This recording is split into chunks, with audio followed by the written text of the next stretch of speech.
Hello and welcome to another guy. Your tab just crashed, okay?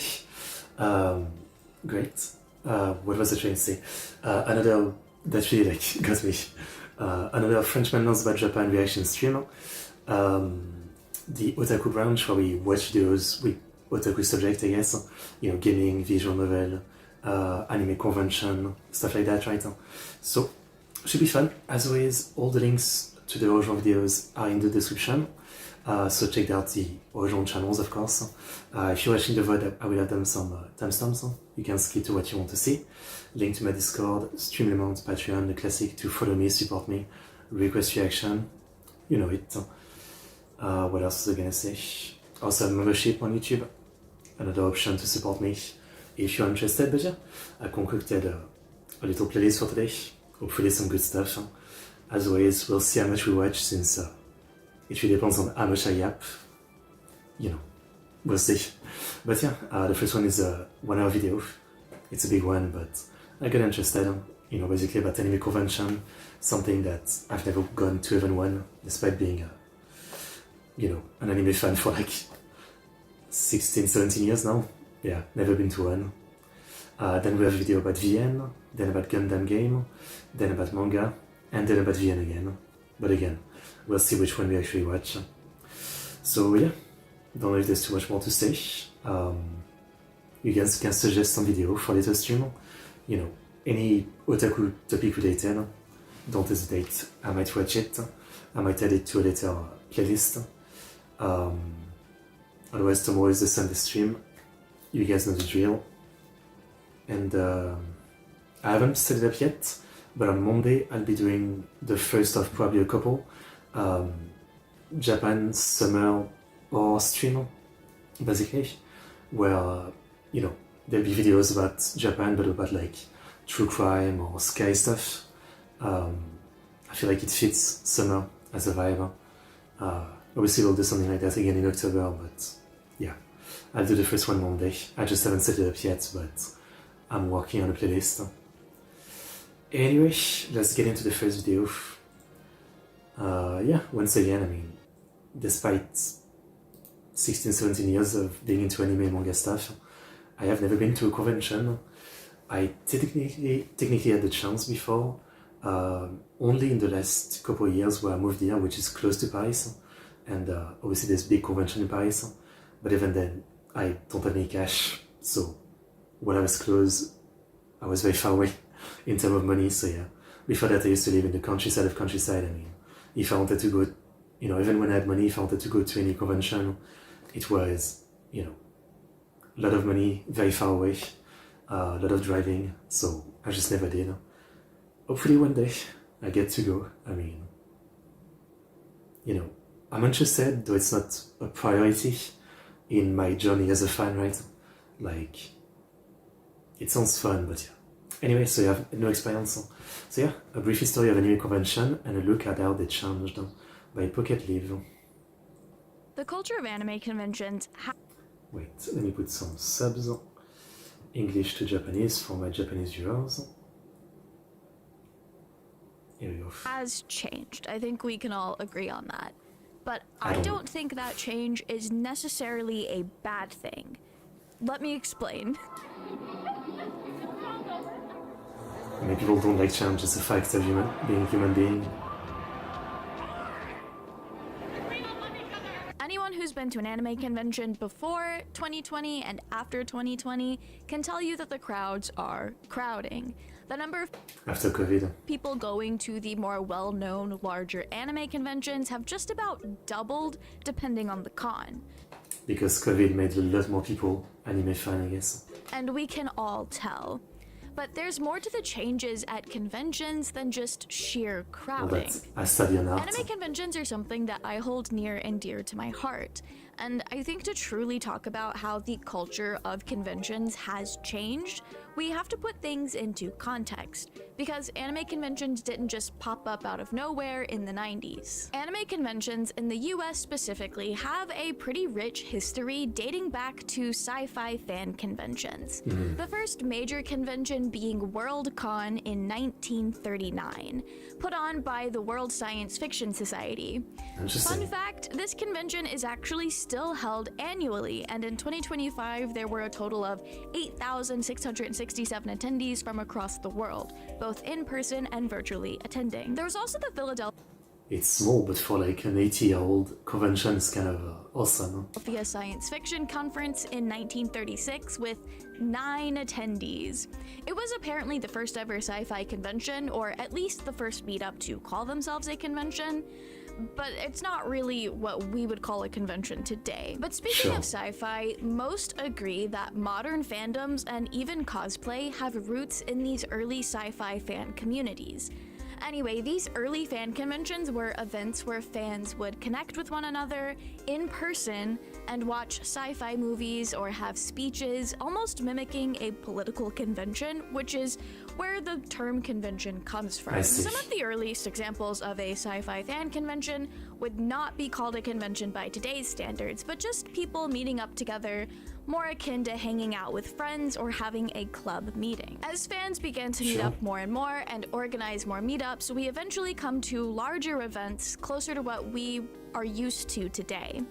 Worldcon in 1939 was the first 3-day convention, which is now pretty standard, with most conventions in the US being either a Friday-Saturday thing, or a Friday through Sunday, or a Thursday through Sunday. With at least 100 I thought it was just the weekend. and 50 confirmed attendees, Worldcon 1939 set the template for conventions running forward. Organized programming, convention badges, and even badge ribbons. Badge ribbons are notable for anime conventions because they've kind of become a lot more popular in recent years, at least in Atlanta conventions. I can't speak for all Gotcha, addict. Fuck yeah, sure.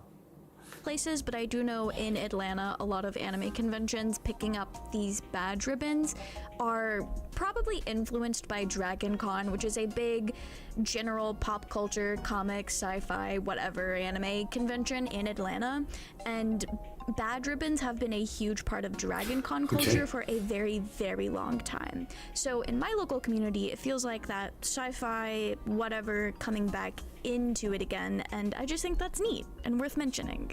Costumes, industry guests, a whole event that was just a little bit more than hanging out with other fans for a day or two. Not quite the collection of panels that we would see today, but there was one panel room at the first Worldcon. It was actually when Star Trek got big and started taking over sci-fi conventions that conventions started doing more than one panel at a time. Worldcon... Interesting, I was gonna assume that Star Wars was probably the first thing that really popularized like this kind of con, but I guess Star Trek is older. Also had LineCon, a rite of passage, the biggest annoyance, and the biggest point of criticism for most larger anime conventions. And this has been... I think that's maybe why, you know, I'm not like the most enthusiastic about it. I mean, I still like to go to one eventually, but, you know, in my head, in advance, there's a couple of things that makes me think, you know, it would be partially something I enjoy, right? And part of it is, yeah, like, probably all the wait time and, you know, the feeling that I could have done something else, you know, more like productive maybe. True, at least since the 2010s. I remember when I first started getting into anime conventions and seeing things about conventions online, Anime Expo was already coming under fire for people waiting in line for over 4 to 5 hours, and a line that stretched down the street from the convention center. Yeah, I mean, even if I want to go to something, I feel like I wouldn't do this, right? I mean, except if I traveled 10 hours to get here, but seriously. Like, as cool as the English convention would be, I might as well go into the city and there's probably gonna be like some activities, you know, that's more fun and that I can actually do right away. I don't know. I'm too pragmatic, maybe. It's also speculated that Worldcon may have been the first hotel model convention, which basically just means that the convention is held in a hotel. This is something that many anime conventions started as before growing to fit a convention center. Most of your 90s and 2000s anime conventions, if they weren't held on a college campus, they were held in a hotel. I do want to specify this does not include sites like Anime Week in Atlanta in the Cop Galleria or Katsucon in the Gaylord, since those are technically held at hotels, but the hotels are also convention centers. It's not your standard hotel. Sure. I do think it's similar though, because the hotel is a big part of the culture of the convention, even though it's more than just a hotel. I see this a lot with Anime Week in Atlanta since it's had a venue change over the past couple of years, and a lot of people say the convention doesn't feel the same because it's no longer at this hotel and convention center that it used to be at. These hotel convention centers, like the Gaylord and the Waverly Cop that it used to be at. These hotel convention centers, like the Gaylord and... I don't know if I missed out that. Otherwise, very interesting name for your convention center. I heard Gaylord.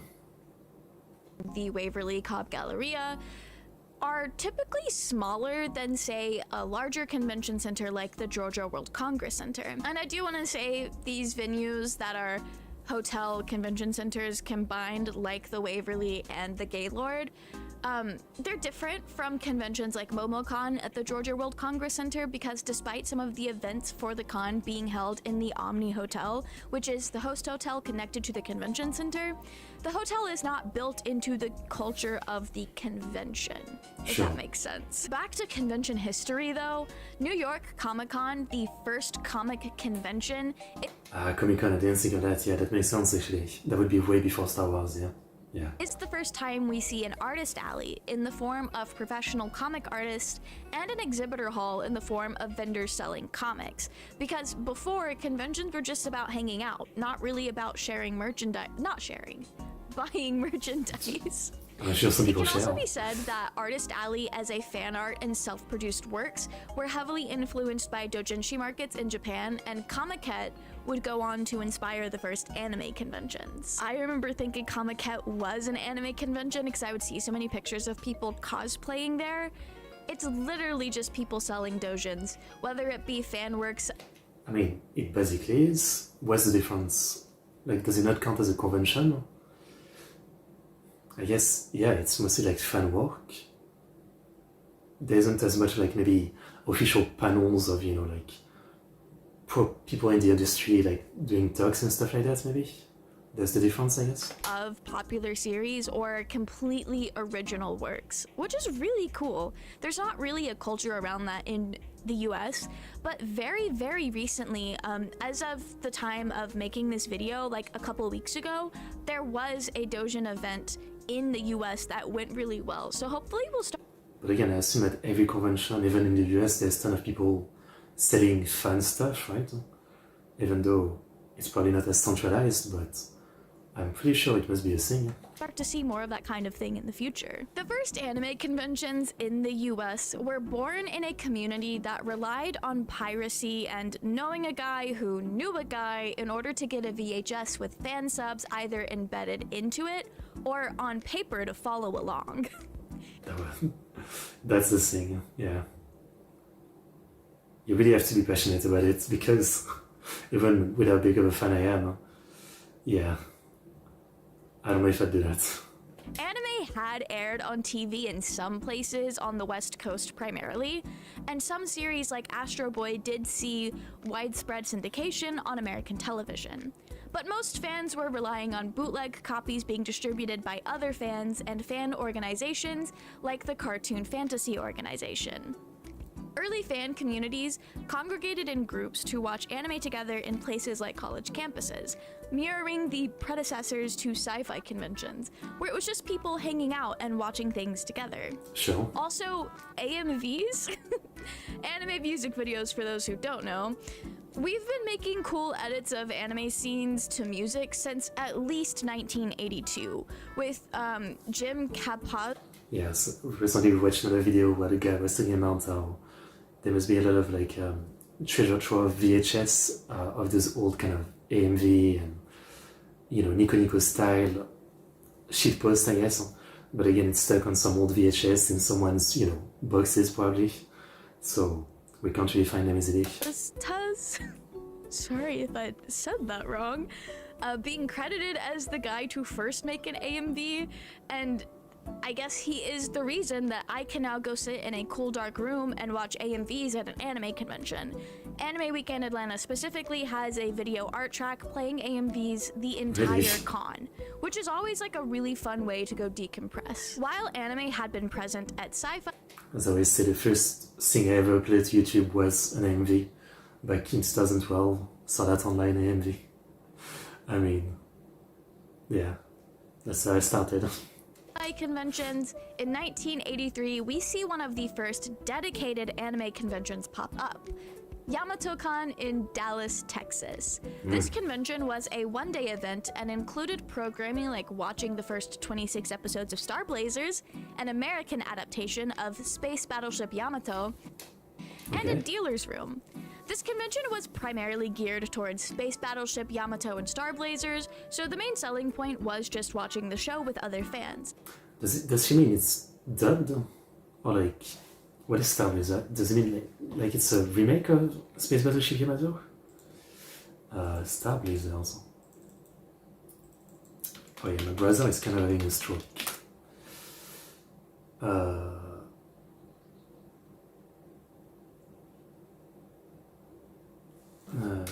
Is it a remake? No. No, it's basically just Yamato, but the dub, basically. Yeah, okay. I think that's what it is.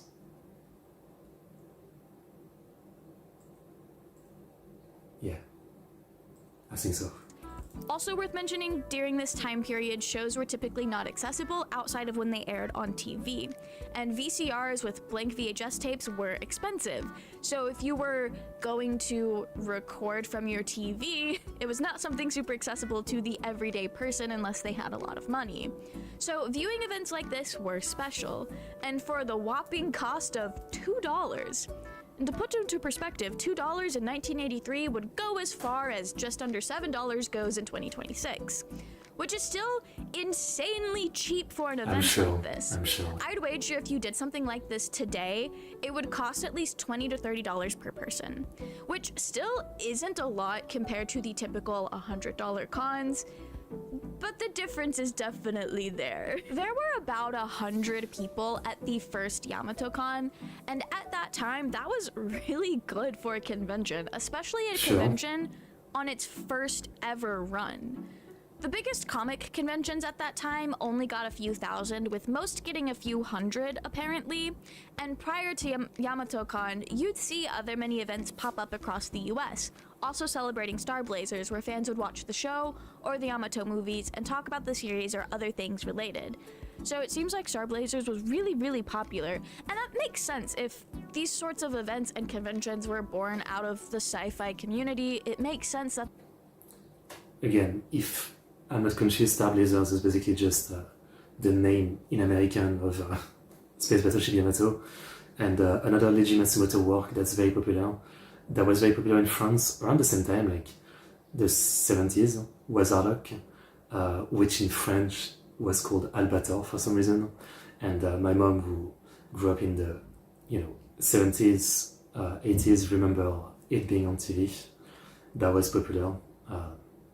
So Leiji Matsumoto really had like a big influence on like early popularity of anime outside of Japan, right? I mean, in Japan he's an absolute legend, obviously.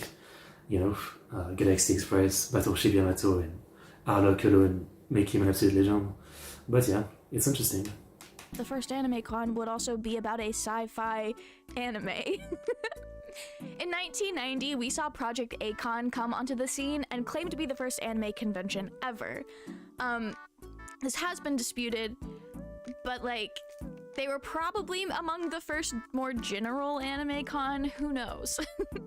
People back then probably knew. Also located in Texas, Project A-Con had a staggering 380 attendees, and this is Project A... Let me just enjoy the Dirty Pair cosplay.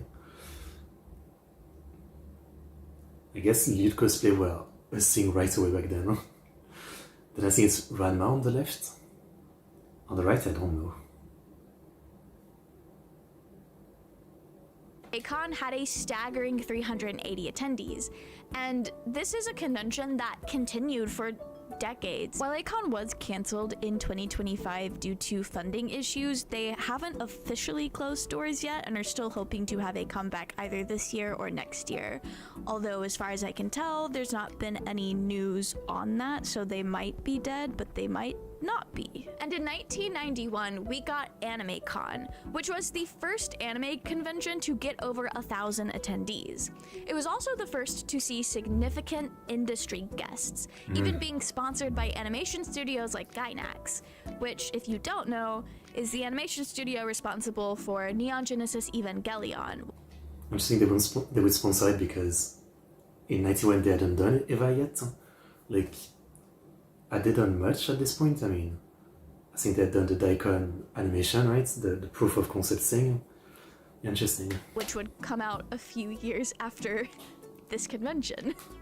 In 1992, many of the original staff for Anime Con created Anime Expo, which is still ongoing to this day and is the largest anime convention in North America, possibly even the largest outside of Japan, with an estimated over 400,000 attendees in 2025.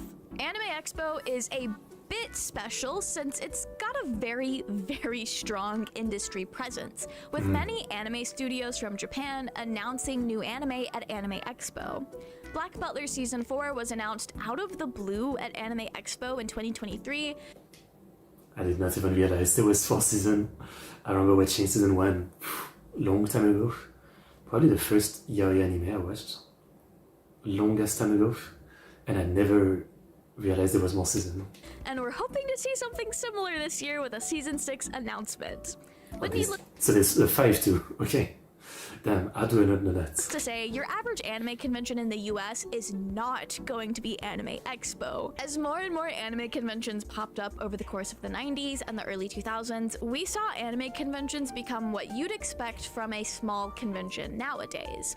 Industry guests like voice actors, production studios, and mangaka, but primarily English voice actors, vendors selling a plethora of anime merch and related fan merch.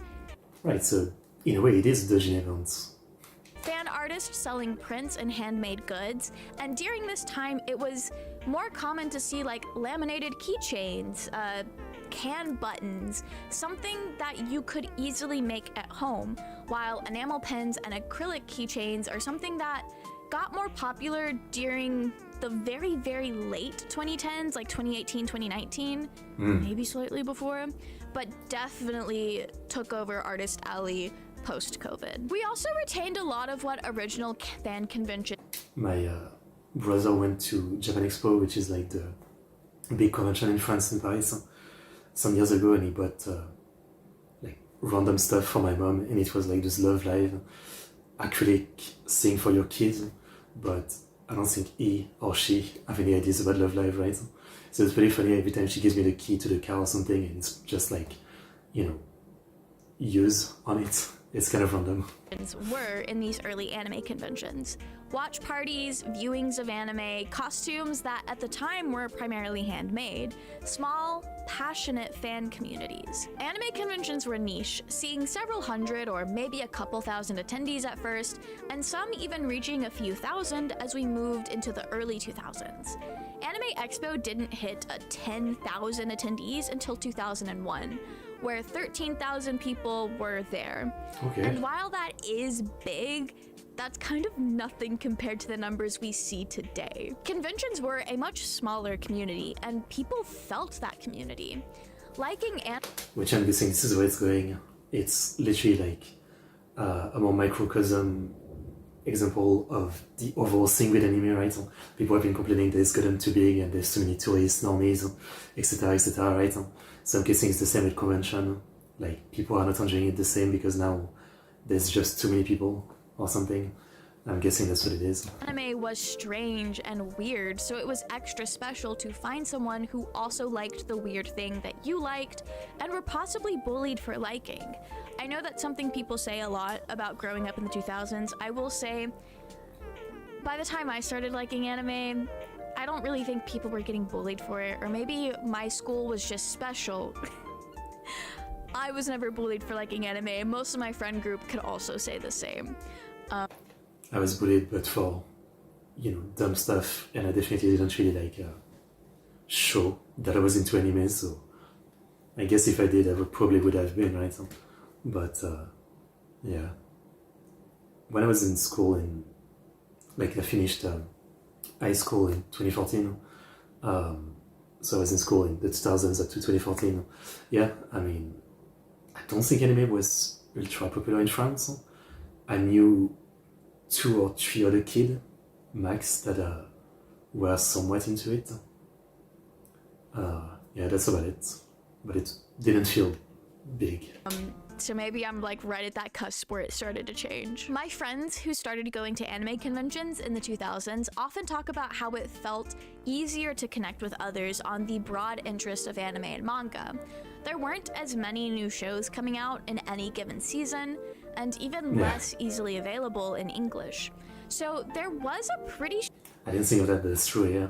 If you go to an anime convention, everybody might have seen and be able to talk about the same thing because, it's in the mid to late 2000s that number of anime per season really just went insane, because it used to be sometimes there was 5 shows per season. I mean, if you go back to the 80s, sometimes there was 1 or 2 new shows per season. That was very little, right? So it was probably very easy to keep up if there was a translated version, right? But yeah, these days there's 30 to 50 per season, and obviously a lot of people only watch the popular shows, so you might still be able to talk to them about it.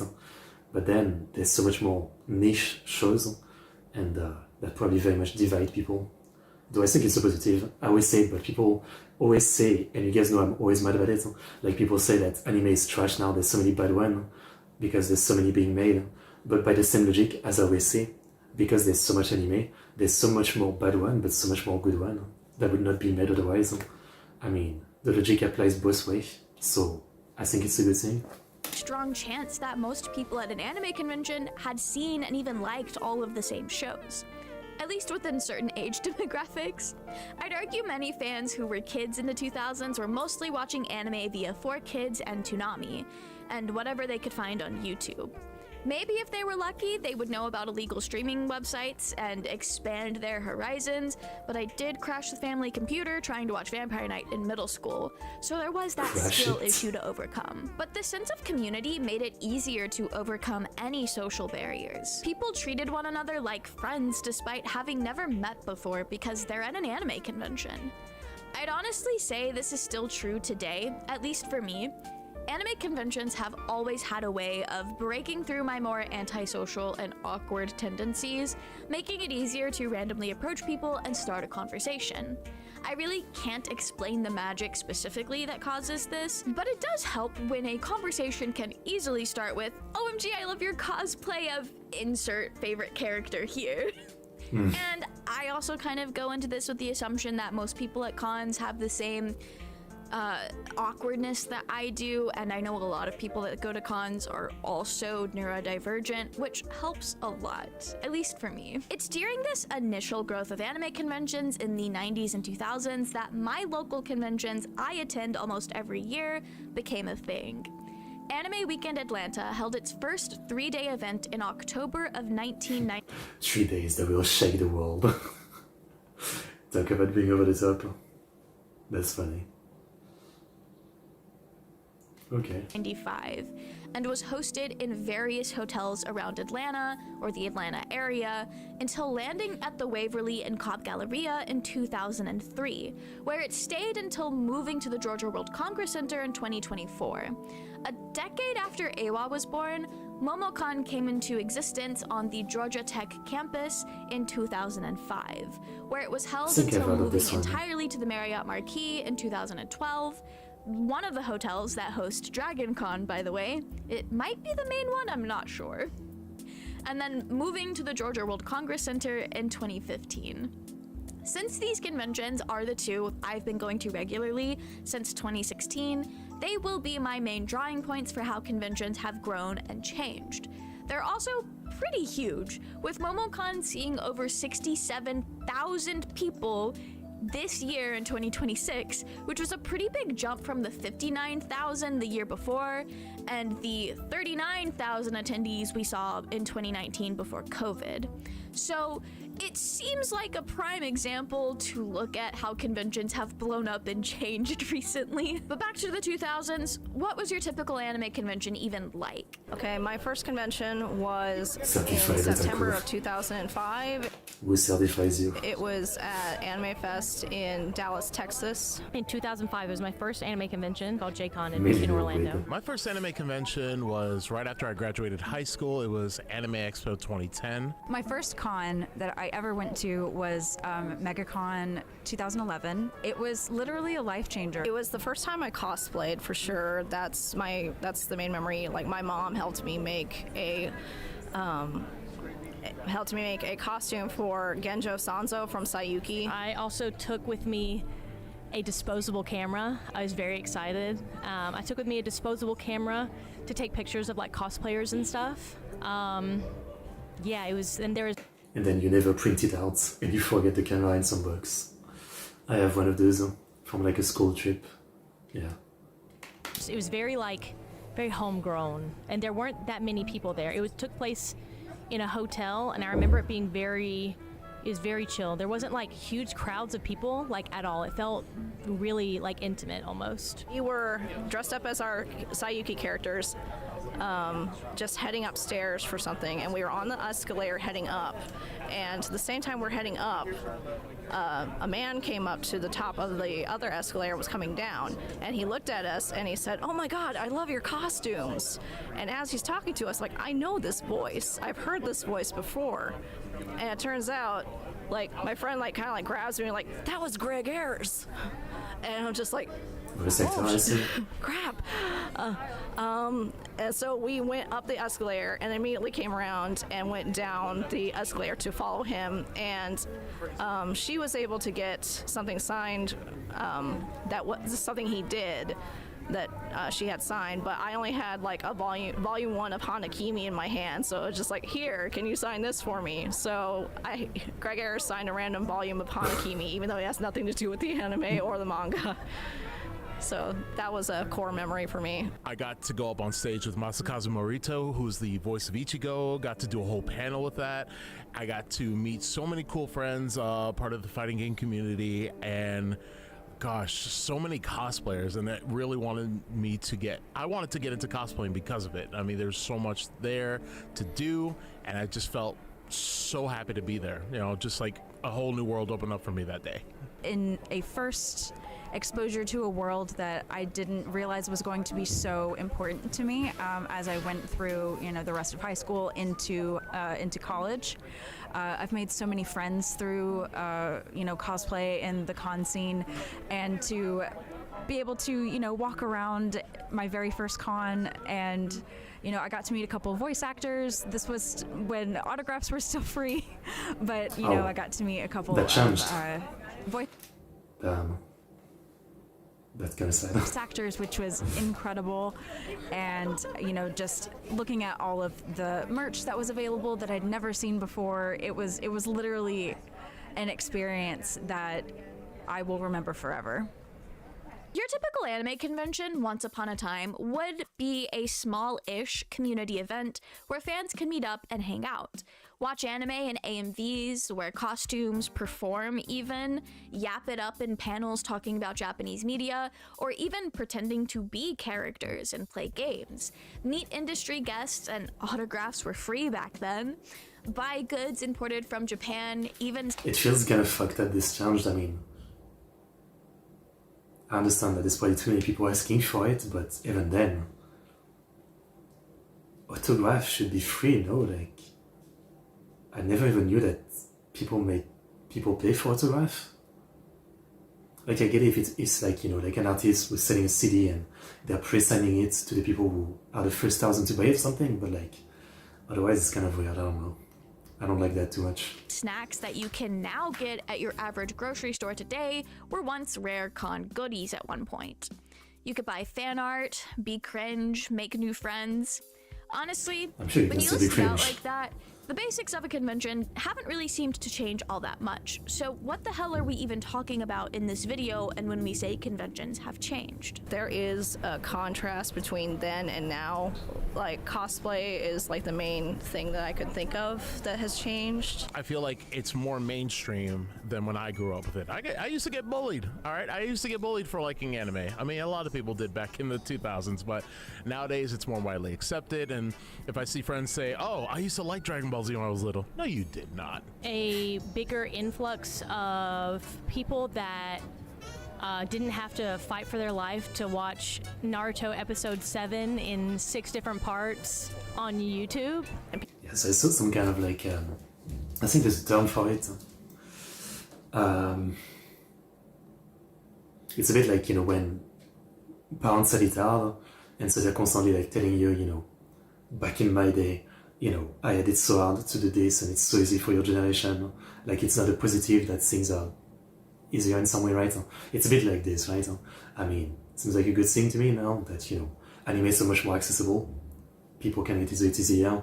But I kind of get it, right? Like, it was harder for you at the time, so you feel some type of way about it, but in the end, it all seems like a positive, there's less bullying about it. People would have no wigs. I know wigs are mentioned a lot, but there were absolutely no wigs that I could see. And Really? those that were from like costume shops.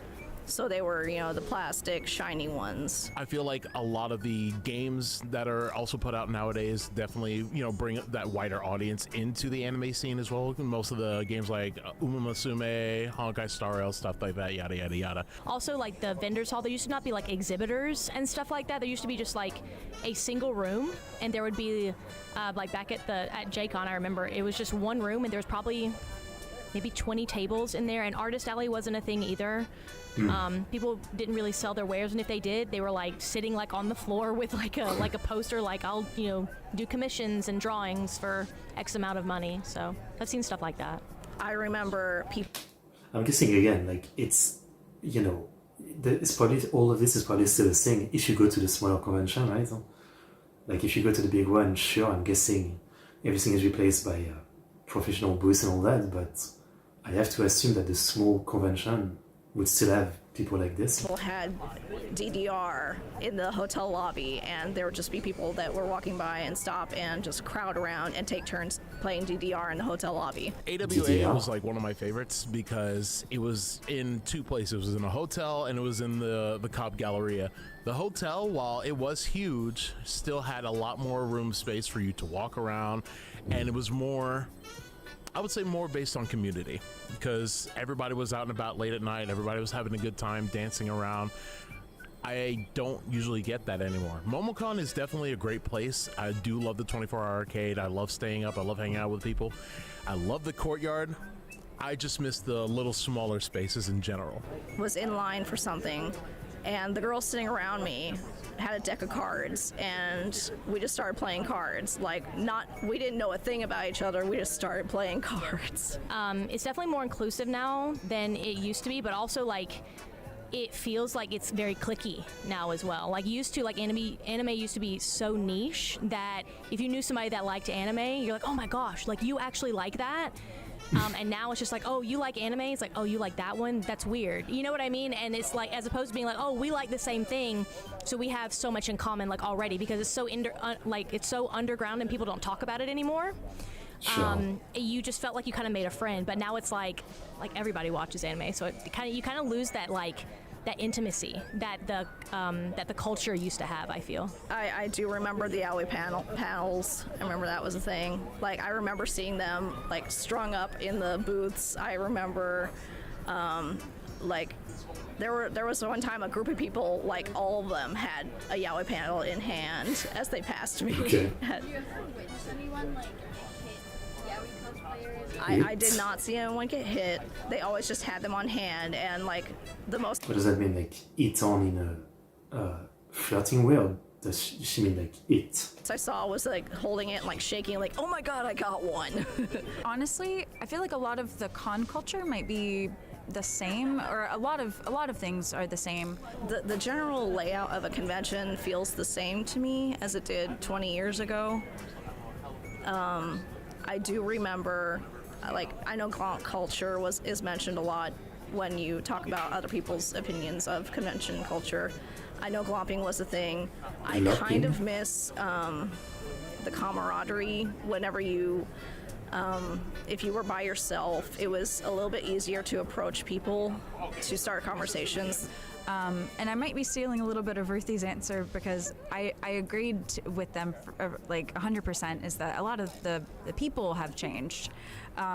What's trending usually has, reflected how the culture of the crowd is technically. The baseline for what can be considered cosplay has lowered, which makes the barrier for entry to cosplay at cons much more accessible, which I think is great because I love cosplay and I want everybody to keep doing it. But it can be also spun in a negative way sometimes because I think we're entering a social kind of place where a lot of the time there's a morality superiority for behaving certain ways or inhabiting certain characters. But the biggest thing I've seen is post-COVID, the people that are going to cons for the first time aren't as educated on etiquette a lot of the time, so the temperature of crowds in general can be a bit hit or miss. If you ask anyone who's been going to conventions since before social media, they all... I don't know what kind of etiquette, do you mean just normal human etiquette, don't be an asshole, or is there some specific con rules that people just don't know or something? Point to social media for being a big factor in a cultural shift at anime conventions. And sure, social media did bring more eyes onto anime and conventions. I mean, social media exposed many of us to cosplay. I became interested in cosplay and anime conventions through YouTube videos and vlogs and Instagram. Man, I remember, I've never been someone who follow cosplayer much, except when I used to use Facebook in the early days of using internet for me, so early 2010s. I think there was a lot of cosplay page on Facebook, and it was also a pretty common thing for people to just add a ton of random people that had anime profile picture, right? And I was part of doing that. I had 500 friends, but literally no one from my town, right? I mean, it was often people from different countries, right? But they had anime profile picture, and I guess it was kind of the culture to just add people with anime profile picture. And there was two girls that were cosplayer that I remember talking to, and they had a page, and I would sometimes look at their cosplay, but I wasn't a big follower or anything. I also remember as an only teenager, obviously, being into Jessica Nigri, I think was her name. She was probably if I think about it, not that I'm an expert in the field, right? But she was one of the early Orny cosplayer, though she never did full nudity. She did a lot of lewd cosplay of game or anime character, right? And I remember following her page too, but that's probably about it for cosplay. There might have been a YouTube channel too that I followed, but it was only for a little bit, and many times I tried to remember the name to find it again for nostalgia, but it's been 15 years or something, so yeah, never followed cosplay too much. Have I thought about doing cosplay? A little bit, but I'm not especially good at crafting stuff, and I find buying an outfit, I mean, it's fine if you do it right, but for me, I would find it kind of boring just wearing an outfit that I just bought, so I don't know. To me, I feel the appeal is to make it, if I were to do it. And I guess I would try, maybe, one day, though I have no idea what I would cosplay. Yeah, it's cool though. And more people started creating content at anime conventions. Vlogs, skits, photo shoots, you name it. If it could be posted online, it was made at cons. And during the 2010s, in cosplay communities specifically, it was becoming more of a thing to make up little skit ideas and basically act it out in character, or even make cosplay music videos. And a lot of these were being filmed at conventions because that's when most people were able to be with their cosplay friends, or it was a designated space to cosplay. And with most conventions being held at a hotel, maybe you had a nicer backdrop to film in than you would have at home. Sure. So while this social media aspect did create a bit of a rat race amongst the cosplay community specifically, I don't think conventions changed for the worse because of it. The vast majority of content creation is done for fun, especially back then. While the idea of being a professional cosplayer was around, it was new, and a lot of people weren't really sure what that would look like beyond getting paid to do promos for companies at conventions, or even guesting as a convention cosplayer if you were special like Yaya Han. Cosplayers as convention guests have been a thing since before I started going to cons, but they seem to be a bigger deal now. And as we move through the 2010s, because these cosplayers were no longer just really talented crafters, they were also niche internet micro-celebrities.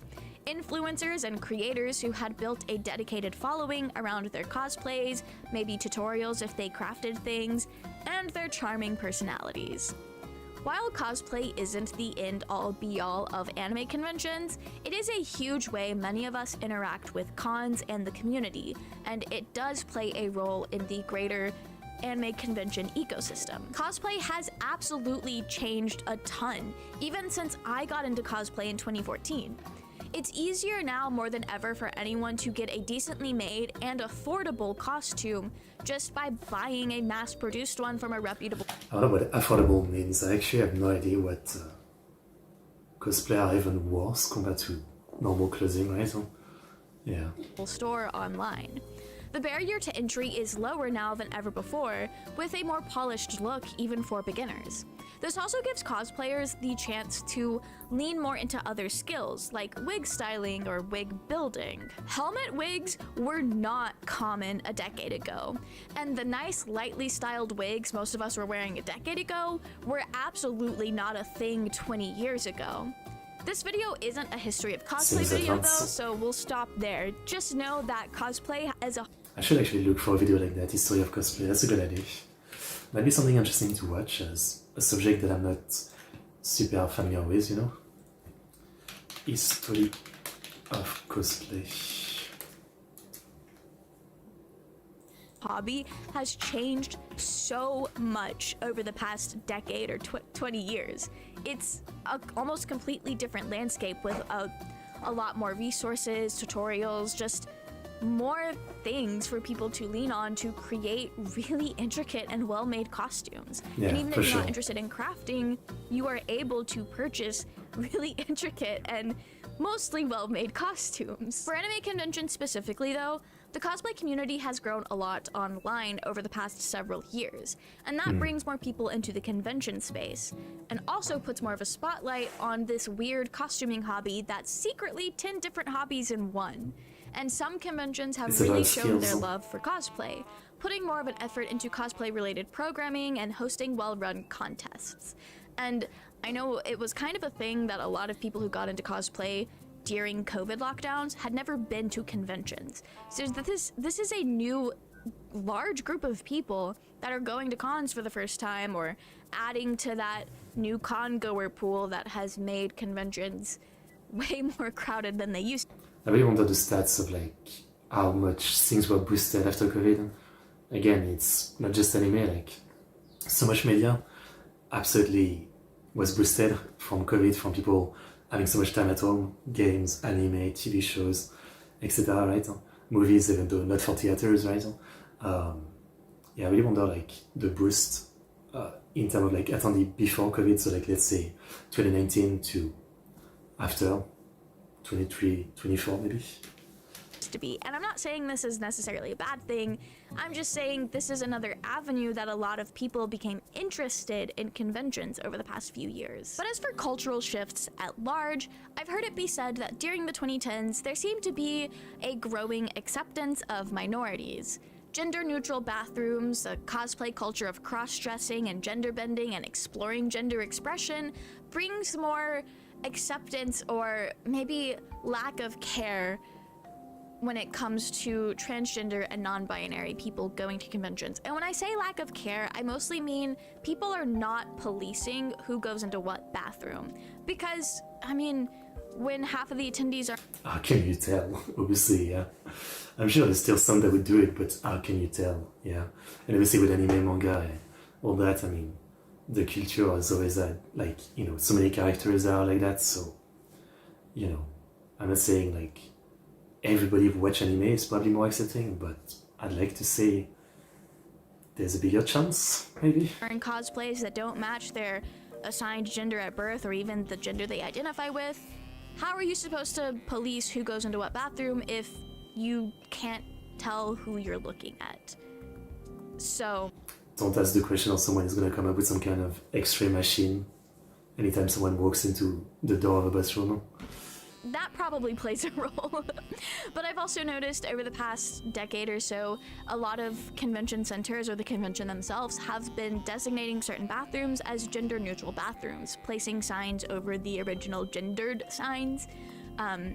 So there is that. But outside of gender acceptance, discussions on racism in fan communities and in my local communities, efforts to uplift and welcome Black fans have definitely been popping up a lot more.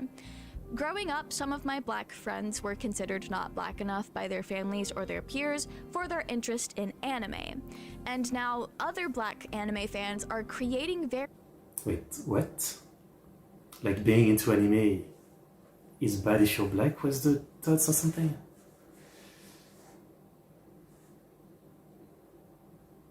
I don't get the logic, because I was thinking maybe it's because like they would say it's a white thing, but it's not, since anime is from Asia. I'm confused, but alright. very visible communities because these people aren't alone, nor are they less Black for their interests, whatever that means. And there's been more and more meetups and panels focused on creating a space for Black fans and discussing Blackness in anime. Literally at MomoCon this year, someone hosted an academic panel on JoJo's Bizarre Adventure and how Black music and culture influenced and shows up in JoJo's. Anime fan communities are as diverse as the population they're fostered in, and we've been seeing this effort to make nerd spaces more inclusive as a way to counteract the awful people who spread hate and racism towards Black fans and cosplayers. People were also starting to have more conversations around bad behavior in general at conventions. With the Me Too movement happening in the mid to late 2010s, I think? Definitely 2010s. There was a lot more awareness of harassment cosplayers specifically had been put through, and a general cultural shift in the understanding of consent and sexual harassment did lead to the cosplays not consent movement. People do still get harassed, and there are definitely still weirdos out there, but there seems to be more public awareness of this sort of behavior. And with social media, it's easier now than ever to warn your local communities of weirdos and creeps at cons.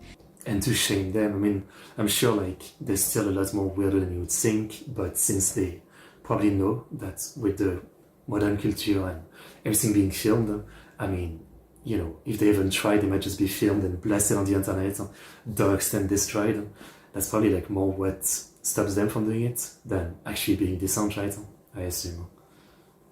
And I guess it's a good thing overall, you know, like the way people can just be, like, have this fear to just stop them from doing something stupid. Sharing names and faces of those who have been actively harassing people or worse. Now, I don't know if people had the same sense of protecting community prior to social media because I wasn't old enough to go to cons back then, nor did I know cons existed back then. But it is something that I've noticed come up more with social media, especially with Instagram stories and the add yours mechanic, making it so much easier to share and spread information in local communities or like online. But bad behavior isn't just sexual harassment. The average convention attendee did learn to not treat cosplayers like a sideshow or the actual characters they were cosplaying, which is nice. I have heard stories of CL from Black Butler cosplayers getting harassed as people tried to essentially roleplay with them and would do things like pull them into panels or games to make them smile because CL is a kid with depression. Mind you, these were strangers. And there's also the whole yaoi paddle thing with stories of people cosplaying either from BLs or popular male-male ships being hit by strangers with a wooden paddle. Okay, so that's what she meant earlier. I guess it's BLCing to it with a wooden paddle. I don't know if I've ever seen that. I mean, that sounds like an S&M shit, but okay. I personally can't verify if these stories are true. All of I'm sure it's happened to some people.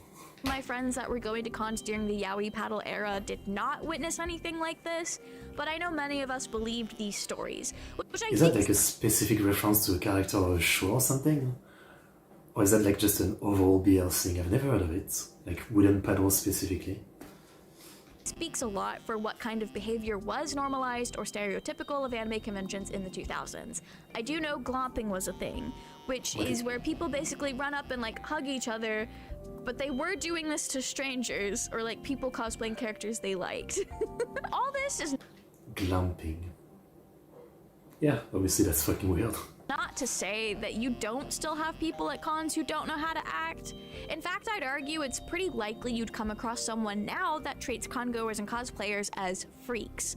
People looking to post online to make fun of enthusiastic fans mostly, or just people who don't realize or don't care that they're being rude. And this is becoming, or this has become... I mean, it's, again, like everything, because there's so much more people going, you know, you're very likely to see a lot more bad people, you know? And so it seems like it's a, you know, like it's overall a terrible thing, but, you know, there's also a lot more good people going, but because they're just being normal, they don't stand out, and so all the bad ones stand out more. You know, it's always like exponentially, is that a word? Exponentially? Like that, right? I mean, that's just the way it is. become a little bit more common after COVID as conventions have gone more mainstream, and it's something that most people know about now and not just people who are already in the niche know about. But overall, I would say it's generally become a lot easier to spot a regular person who doesn't go to cons because they're the ones taking pictures and video of everyone without asking first, which is a big no-no in the convention space. Or putting the camera in people's faces directly and calling them weird and walking away. This did happen to a friend of mine at Atlanta Comic-Con in 2019, and certain conventions are worse about attracting this kind of I mean, especially like now in the 2020s, where a lot of YouTube, Twitter, Twitch, Kick culture has become extreme rage baiting, right? I'm sure that's a thing. crowd than others. As for convention programming itself, for the most part, it has stayed the same on paper over the years, but to get more specific, I have noticed a little bit of a change in the kinds of panels people are hosting at conventions. You know what, I've never gone to a con. Some years ago, I don't remember why, but I have a vague memory of it. I was thinking that if I went to one of those and you know, there was an easy way to do like something like this, I was thinking of doing like an history of Japanese metal kind of panel thing, and also like in the way that it relates to anime and anime openings, right? You know, I mean, I never really wrote any scripts or anything, but that was like a quick idea I had for like, you know, a few months. It would pop into my head at random, even though I had no plan or I'd never gone to a convention. I think it's because I'd watched some YouTube video of like some kind of panel at a convention, and you know, it was this very like regular guy doing it with some very weird subject. I forget what it was, and I just thought, you know, what if I did something like this? But as someone super shy, I would never do something like this. So I don't know why I had that idea, but I did for a while. During the 2010s, a lot of people would host in-character panels, Q&As, game shows, basically just a panel where you would essentially roleplay with cosplayers pretending to be the character they're dressed up as. They seemed really popular in the 2010s. There are so many YouTube videos of these sorts of panels from this time period, but by the time I started going to anime conventions in 2016, they were kind of already on their way out. You would see a few every once in a while, or a couple at every convention that would be things like murder mystery parties, game shows, sleepover events. Very, very little did I see any in-character Q&As, and I even had a friend group try to do one, and it did get denied. It's definitely something that was very early 2010s, maybe mid 2010s, but by like 2017, 2018, a dying breed. And you never see them now. At most, one of the people that hosts the Black Butler trivia panels at the conventions in Atlanta when they do host them, they host them in character, which is really cute, but it's never advertised as an in-character panel. It's just a little fun extra thing that the host decides to do. For the most part though, informational yapping sessions, theory panels, cultural discussions, interactive game panels, and watch party panels are still present, and always have been from what I can tell. There's just a hell of a lot more of them at these bigger conventions. And then of course you're always gonna have a shift in what these panels are about specifically. Like, you would be hard pressed now to find a panel about Haruhi Suzumiya, or just like Lucky Star, or anything that was popular 20 years ago. Sure. I was gonna say, I also assume like most of the panels, you know, today would be like the most popular show, right? I mean, I assume there's only so many panels that can be done, so if someone wanted to make a panel from like a recent show that was not very well known but awesome, you know, they'd probably be rejected because, you know, no one knows about it, so it would be passed over for like some more popular show, which probably makes sense, right? I mean, they would give the panel option to the one where they would be the most crowd, I assume. And what is popular now, you're probably going to be hard-pressed to find a panel about in another 20 years.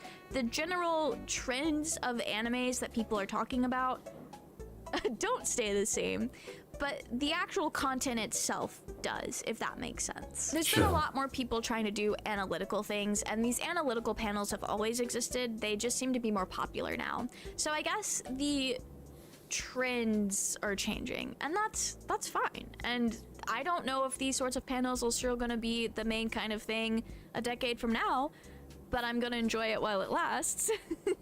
But despite certain trending things changing, I can honestly say the meat and potatoes of an anime convention and programming and panels haven't changed all that much. You still have industry panels of voice actors talking about their experiences voice acting.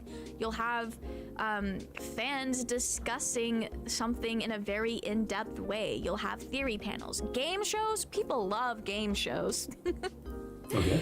Panels that are basically an interactive game, or watching people play a game like Guess Who, they're really fun. And I think these game panels have existed for a long time because they're something that's relatively easy to put together, really engaging, and super fun to participate in. And they always will be. So with that in mind, on paper, not much about anime conventions have changed aside from the price and of course the amount of people going. Yeah. The changes felt mostly lie within the attendees. Most cultural changes are either positive, as we welcome more people into the community, or reflective of greater shifts in our society. A lot about the world has changed. You don't need me to tell you that. In the US specifically, there's been a lot of political issues as things become polarized and human rights demonized. I mean, just the last 10 years in the US, I mean, you know, I am Frenchman react, but, you know, I think anybody not from the US knows that it's impossible, like, not to know about what's going on in the US. You often know more about the news from the US than your own country. At least for me, that's totally true. And yeah, just the last 10 years, you know, like from Trump's first term to now, I mean, yeah, the country has changed to an absolutely insane extent. So obviously that would reflect on, you know, everything else, right? Because politics goes into everything. So I can imagine that in some way, yeah, it's obviously, you know, part of what may have changed some people's perception of like anime convention, I guess. Which paint the greater landscape that these anime conventions are happening in. People have also grown more individualistic, making it harder to build community. But at the end of the day, most of us still crave that sense of belonging. We still desire community despite also desiring to be individuals. So it makes sense that anime conventions have exploded over the past 6 years. A lot of people got into anime and manga for the first time during COVID lockdowns. We've all watched anime and manga become very mainstream over the past few years, or at least I saw a TikTok on this literally last night. It was somebody talking about how anime in general, while popular, isn't really what's mainstream in the US, it's very specific popular animes like Demon Slayer or My Hero Academia that are mainstream. Yeah, but that's the same in every country. I mean, like the popular show are the popular show, yes? No? And I thought that was really interesting, but to me, I think that also just acts as a really good gateway. Like, if you really liked those shows, the likelihood of you checking out other shows similar to it, pretty high. So, it is interesting. I mean, there's nothing wrong to it. That's, you know, as always, like, for example, I'm not a fan of Demon Slayer myself. I, you know, have a hard time with it. But if that's how you get into the medium, there's no problem, right? I mean, I didn't get into anime by being a fan of, like, super, you know, like, unexpected show like Technolize or Ergo Proxy or something. I got into it with, like, One Piece, Fullmetal Alchemist Brotherhood, Fairy Tail, Bleach, you know, like, it's fine to get into the popular stuff when you start off, right? So, that's just how it goes, right? Nothing wrong with it. But either way, that still broadens the community of people going to anime conventions. There's a lot of people going to anime conventions for Demon Slayer and My Hero Academia.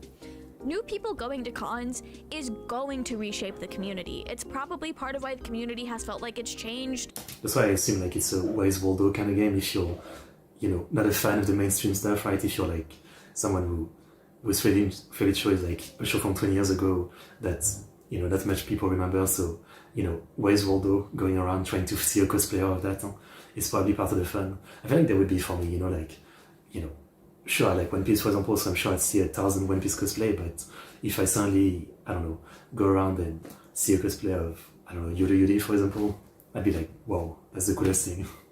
Someone remembers one of my favorite Moe anime. Even a decade ago, because as people grow up and start going to cons, or maybe even, God forbid, age out, the people going are not the same people from year to year. While there is going to be a lot of the same people, there's always going to be something new coming in. So that is going to reshape things, and that's always going to be true.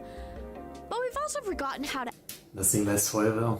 I mean, really, like, this exact conversation is that on the internet, and you see videos exactly like this about literally every single thing, every single subject. You know, things are just the way they used to be. Yeah, I mean, that's how it's always been in human history. Things change, you know? Yeah. Act in public. I see people say this a lot about most community-driven events like concerts and even movie theaters since the world opened back up post-lockdown.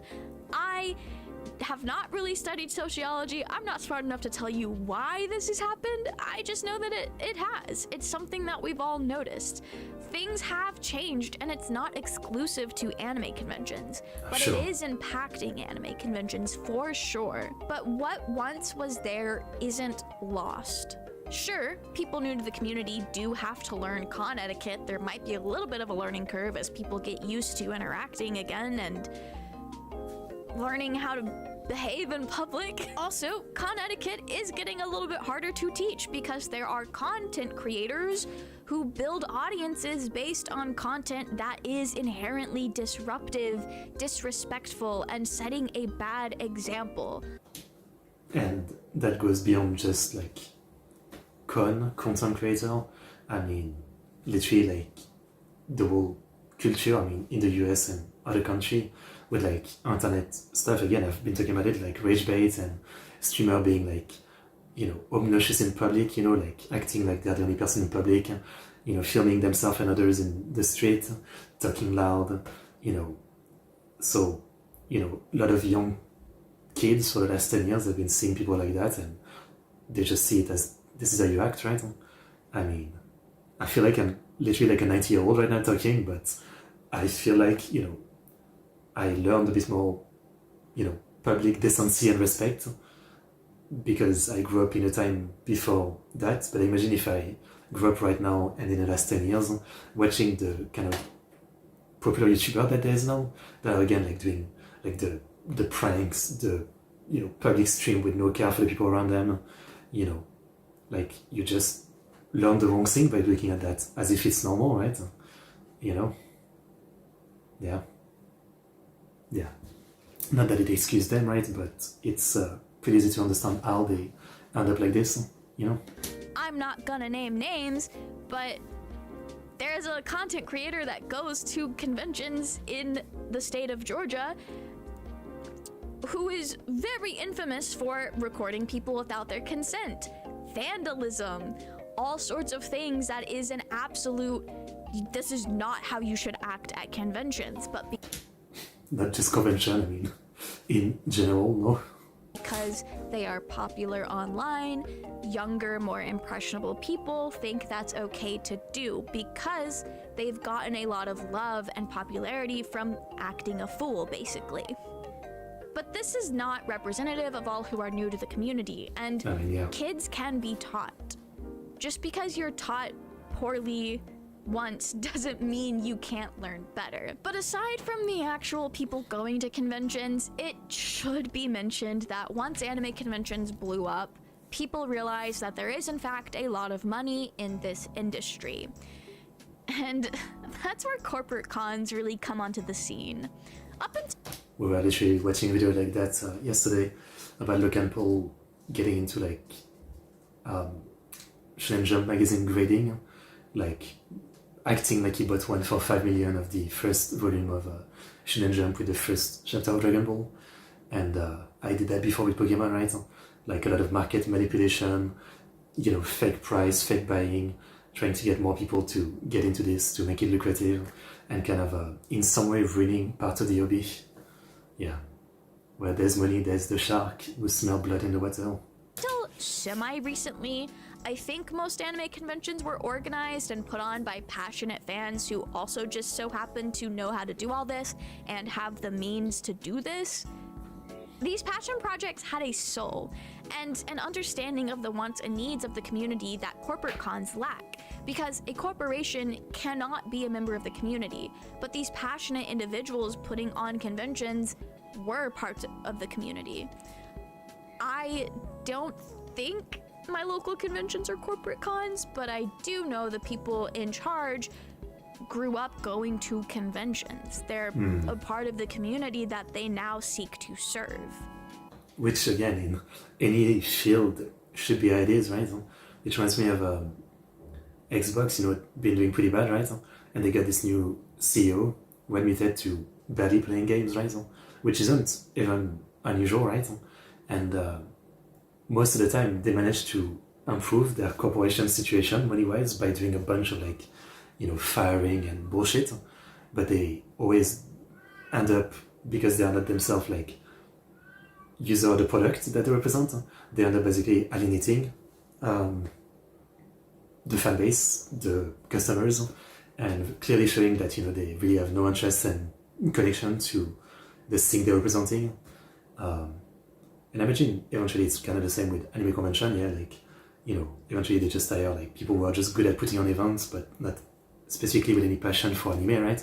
And so it might lose some kind of soul in some place that I wouldn't know, since I'm no con expert, as I've never been to one, once again.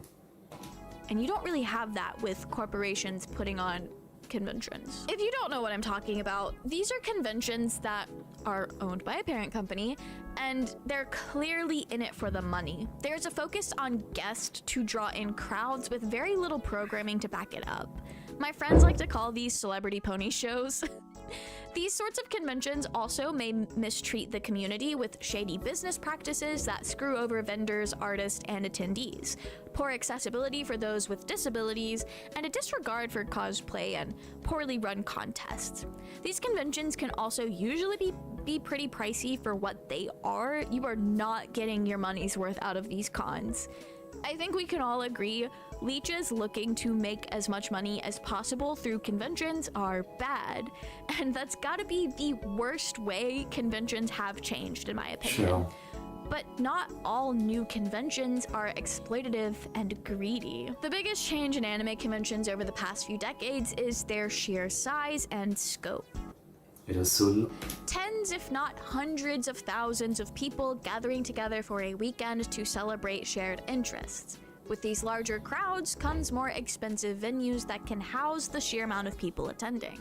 Yeah. Some conventions, like Anime Weekend Atlanta, will even host Japanese musicians for mini concerts that are included in the price of your badge. A lot, like when they get bigger, you get more access to things that, you can't get when you're at a smaller con. So it feels like you get Yeah, obviously, like, if it was, like a convention like back then with 10,000 people, you wouldn't be able to get, I don't know, Kenshi Mizu coming to perform. But in one like this, definitely, yeah, event, basically, event. more bang for your buck, because I also know concerts are very expensive. But the growing price of conventions is absolutely pricing people out of their hobbies. For example, MomoCon 2027, at its cheapest, early bird pricing will cost you about $80, fees and all. Sure, this is for a full weekend, Thursday through Sunday. I don't know how it works. So, like, do you pay $80 and then you can just do whatever you want? Go to any panel or concert or whatever? Or is it just to get in and then you have to pay a different time for other things? Because if it's $80 but I can go to everything, that sounds fine to me. But that is more expensive than MomoCon used to cost at its most expensive before COVID. Context, a lot of conventions will do early bird pricing where the earlier you buy your ticket, the cheaper it is, and the closer you wait to the convention, the more expensive it gets. Pre-order, yeah. So that's what I mean by that. But I remember MomoCon and AWA being like $60 at their most expensive, and that felt fine to me, but I know things used to be cheaper as well when things were not everything, held yeah. at giant convention centers. It's not just anime. I'm not sure how much of this price increase is the growth in crowds, because MomoCon specifically is renting out a lot more space than it used to. And how much of this price increase is inflation in the economy? It's absolutely both. Yeah. It's just something that has negatively impacted the community because people don't have money. And if they do have money, well, good for them, I guess. But it's a lot of money to drop, especially if you're also having to pay for hotel and parking. When I first started going to conventions, parking was free. There are still cheaper, smaller conventions, though these may be harder to come by. I mean, parking is probably free if you're willing to walk 3 hours to the convention. Depending on where you live and how far you're willing to drive. Many small conventions did die after COVID. Atlanta's only small anime convention, SeishuCon, did not come back post-lockdown, and that was like $20 for a whole weekend, held at a hotel in 2019. I was really excited to start going to that con once I moved within relative driving distance, where it would have been reasonable to just drive up every day. But in other areas, small local conventions have either popped up or built upon what they already had with these newfound popularity. Sure. These smaller local cons are leagues cheaper to attend and retain a lot of that small community feel that many older con-goers seem to miss. You can also still find glimpses of this tight-knit community of yesteryear's conventions or tiny local cons in fandom-specific meetups, panels, friends made via a shared niche interest than just anime and manga at loss. Friends I like that, having your, username. That's kinda cool. made via a shared niche interest than just anime and manga at large. It might take more than just showing up to the convention now, but the effort is worth it. I know if I go to a panel at my local anime conventions about Takarazuka Review or vintage shoujo, there's this very strong overlap of old interest, vintage interest, maybe even pretentious interest, depending on who you're talking to, that I know for a fact, if I go to these panels, I'm gonna run into the same group of friends that I made at one of these panels, and we never have to meet up intentionally. I just know I'm gonna run into them there. Sure. For example, I met a group of people at a Takarazuka Review panel at AWA this past year, thought they were great, ran into them again at MomoCon at a Year 24 group panel, and as I walked to that panel, I said, how much you want to bet these people are gonna be there? They seem like they would like this. Lo and behold, they were there. I also see the same people At pretty much every Black Butler panel I go to at conventions, older, larger conventions are I guess that makes sense though, like Black Butler, I assume is a lot more niche in the West. So like, even if you go to the biggest convention, if there's a Black Butler panel, yeah, it's gonna be the same people. That makes sense. Yeah, that's fun. having growing pains right now as they adjust to new locations and new crowds, but I think over time these growing pains will give way to a thriving community, even if it doubles the size it once was. Anime conventions have changed, and that's okay. Recently, I've heard it be said that anime conventions are going to become like Coachella, where it starts as one thing and then eventually turns into an influencer zoo, where influencers go just to make content and post about being there. But that's a stupid thing to say, right? Because Coachella is only one event. There's a lot of other like awesome music festival out there, still are music festival. So in the same way that like if, you know, the biggest anime convention ends up being stupid like that, there's still gonna be a ton of other like good one. Like there's still gonna be passionate people making good one. While I think it is productive to talk about the negative changes within the convention scene, I don't think people having fun making TikToks and other social media content is ruining conventions. I mean, KatsuCon, for years, was the convention you went to if you wanted your cosplay to go viral. And I've never been to KatsuCon, but it seems like it's still running strong as an anime convention and not an influencer petting zoo. Although there is something to be said for the fact that KatsuCon programming is very much stuck in the past and there's not a lot to do at night. And conventions nowadays, or at least the ones I go to, have a very, very strong nightlife. Instead of becoming Coachella, I think this is a natural evolution, and one that isn't unique to post-COVID lockdown anime conventions. People love documenting their time at cons. People love getting nice pictures of their costumes. People love to make a silly video. And we all love the attention that can come from posting these things online and connecting with others who have similar interests. And that's been true for anime conventions for a very long time now.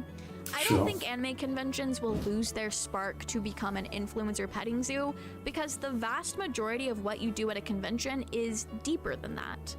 All these people making content at cons still have a stake in the community. They're engaging with the convention beyond a backdrop to their content, and the content they do make tends to revolve around anime, conventions, and cosplay, the very things that anime conventions are here to celebrate. I've never I think there's still gonna be like way more fun going than influencers. been to Coachella, but I think the online content people make at conventions, being more than outfit posts and OMG look where I'm at, will save conventions from the fate of being nothing more than an influencer zoo. As more people come into a community, aspects of that community will change. We all bring something unique to the table. Also, our culture in general isn't the same now as it was 20 years ago. Things change, things adapt. And while conventions are no longer the small community they once were, painted in the backdrop of 90s and early 2000s American culture, you can still find that con family in more specific bubbles, and 2010s, 2020s, the current culture of the US painting the backdrop of conventions, while it changes how things might feel, it doesn't ruin the convention space. Sure, things are different, but conventions are still a very welcoming and safe space, for me at least. I can't speak for everyone that goes to cons, but I do know I've always had a very comfortable time there. I've always was able to connect with people that were like-minded, that were generally really good to be around. And I'm saying that like as about this past convention I went to. Like, I'm not reminiscing 10 years ago, I'm talking about 3 weeks ago. As for finding that more specific con family, going to specific fan meetups, making friends at panels, and attending smaller, more local events will provide that same sense of community that was once found at your average niche anime convention in the 2000s. If you live in a larger city or near a larger city, look and see if there are people organizing more specific meetups. I know people are doing Japanese people having convention overseas dangerous? What do you mean? In Badalea I would be robbed of my everything? What? I mean, depends which country you mean, but even if you mean like in the US, I mean, I guess sure you could be afraid of like a shooting or something, but I think it's probably fairly safe. I mean, it's a big convention, a lot of people, a lot of security. I don't know. You should be okay. Yeah. Cup sleeve events for different gacha games and animes, and I do know there is a group in France is Atlanta. safe. I don't know, again, I've never been to a convention, but again, I think like a big event like this, yeah, like, it's probably more safe than, I don't know, being in a regular street or something. For the most part, yeah. Specifically, that hosts a lot of BL and Yuri meetups throughout the year, not just at anime conventions, but like going to get boba tea and meeting up and things like that. Little smaller things. And sometimes these larger conventions will host one-day events throughout the year. I know MomoCon specifically hosts cosplayers on ice, and it's like a day, not a random Saturday, but it's a Saturday in December or January, I think it's January, where they rent out an ice skating rink in the middle of Atlanta and cosplayers go, and they do little things like that. Alright, I'll just pause here. I think she's ranting a little bit at this point about things. I think the points have been made. Okay, well, good video. I enjoyed it. Again, I've never been to one day I'd like to, and you know, then see how I feel about things after going to one at least, right? I always have a lot of pre-ideas, but you know, I know that tends to not be the most accurate, so one day I'll definitely go to one. I don't know when is that one day, but one day. Seriously. So yeah, that's pretty interesting. Again, this is an American perspective, right? And they have like some massive convention over there because it's a massive country with massive venue and all that. But yeah, very cool. Learned quite a bit there, and yeah, anime conventions seem pretty cool. What I can say. Interesting video, an interesting subject. Though, maybe eventually I should watch a video on the other side, right? Someone who's like, everything has gone to shit and this is why anime conventions are so bad now. Maybe I should watch a video like that eventually just to see a less positive take, maybe. But again, without me actually going to any convention of any kind, I don't have much to back up anything I talk about, I guess. Okay, good video. Let's watch the next one for today, which is the most popular visual novel of all time. This is more like a test video. I might skip it depending on how it is presented. Obviously I can't pre-watch the video. I don't know exactly, you know, how this one is structured. We'll see if it's actually interesting and I have anything to talk about. By the August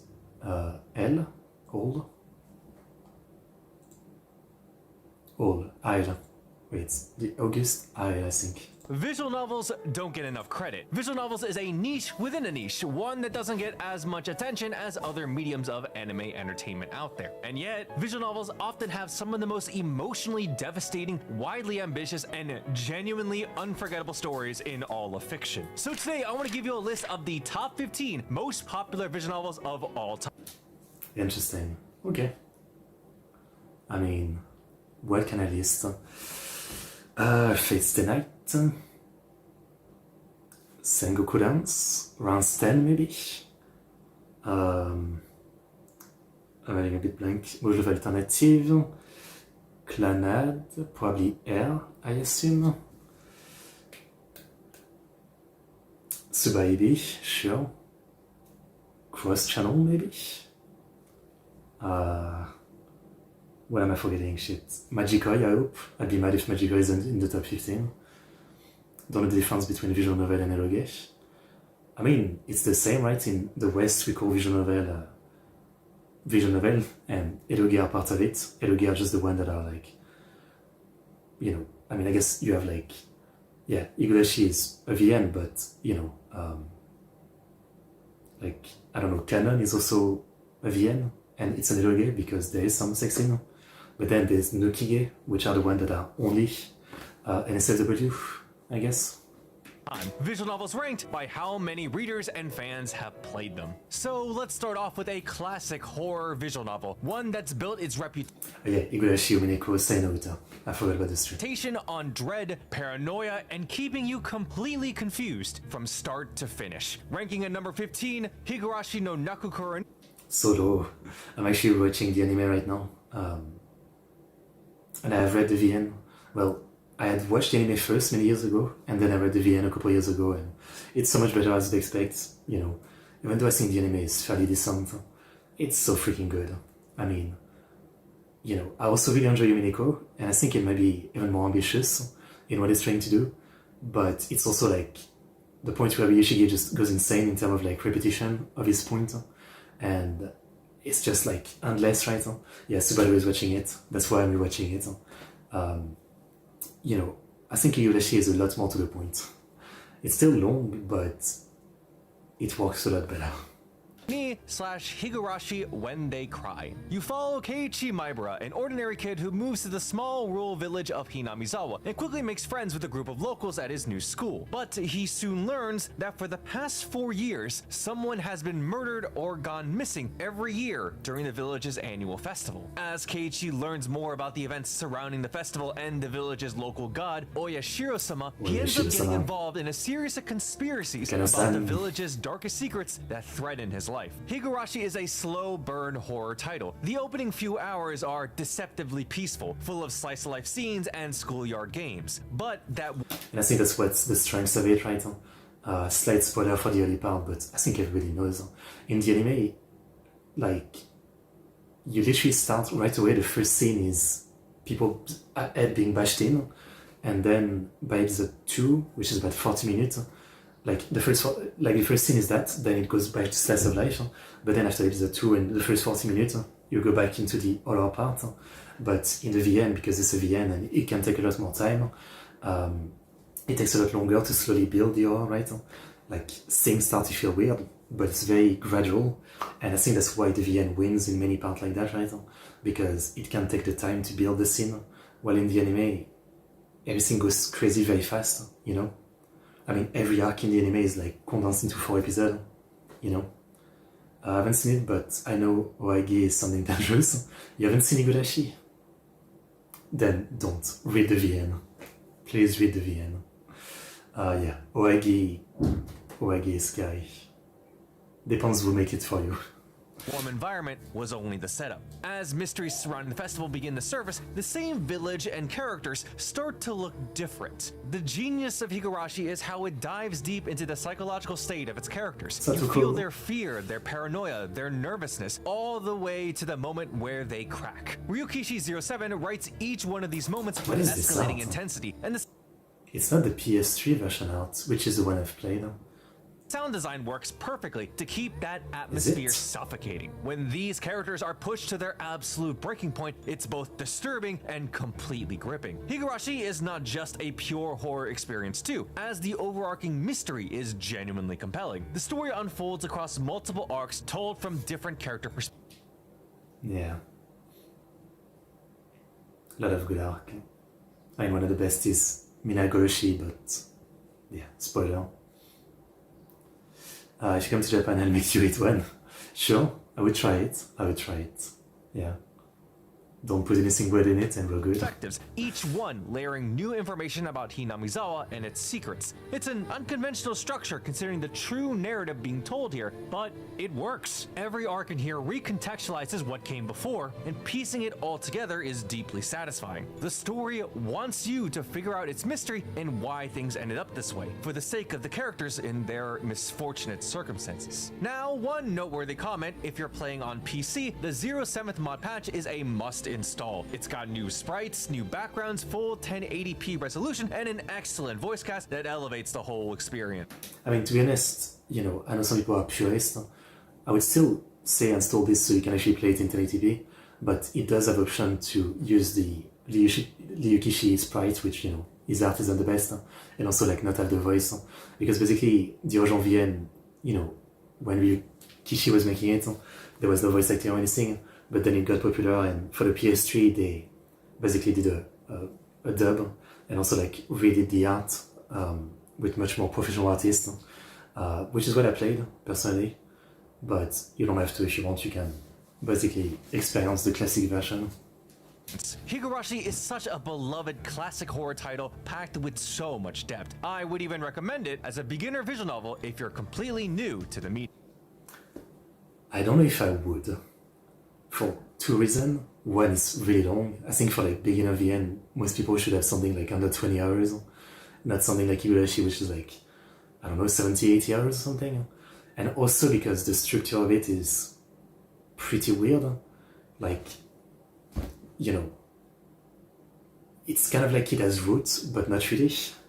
So yeah, I don't know if I would say it's a beginner one, personally. Yeah. Now, before the iconic title Fate Stay Night, there was a certain occult classic that Type Moon was known for. Really, I argue that it's this visual novel that put Type Moon on the rise in popularity. Ranking at number 14, Tsukihime. The story is about a young boy named Shikitono who has the ability to see lines of death on objects and living beings.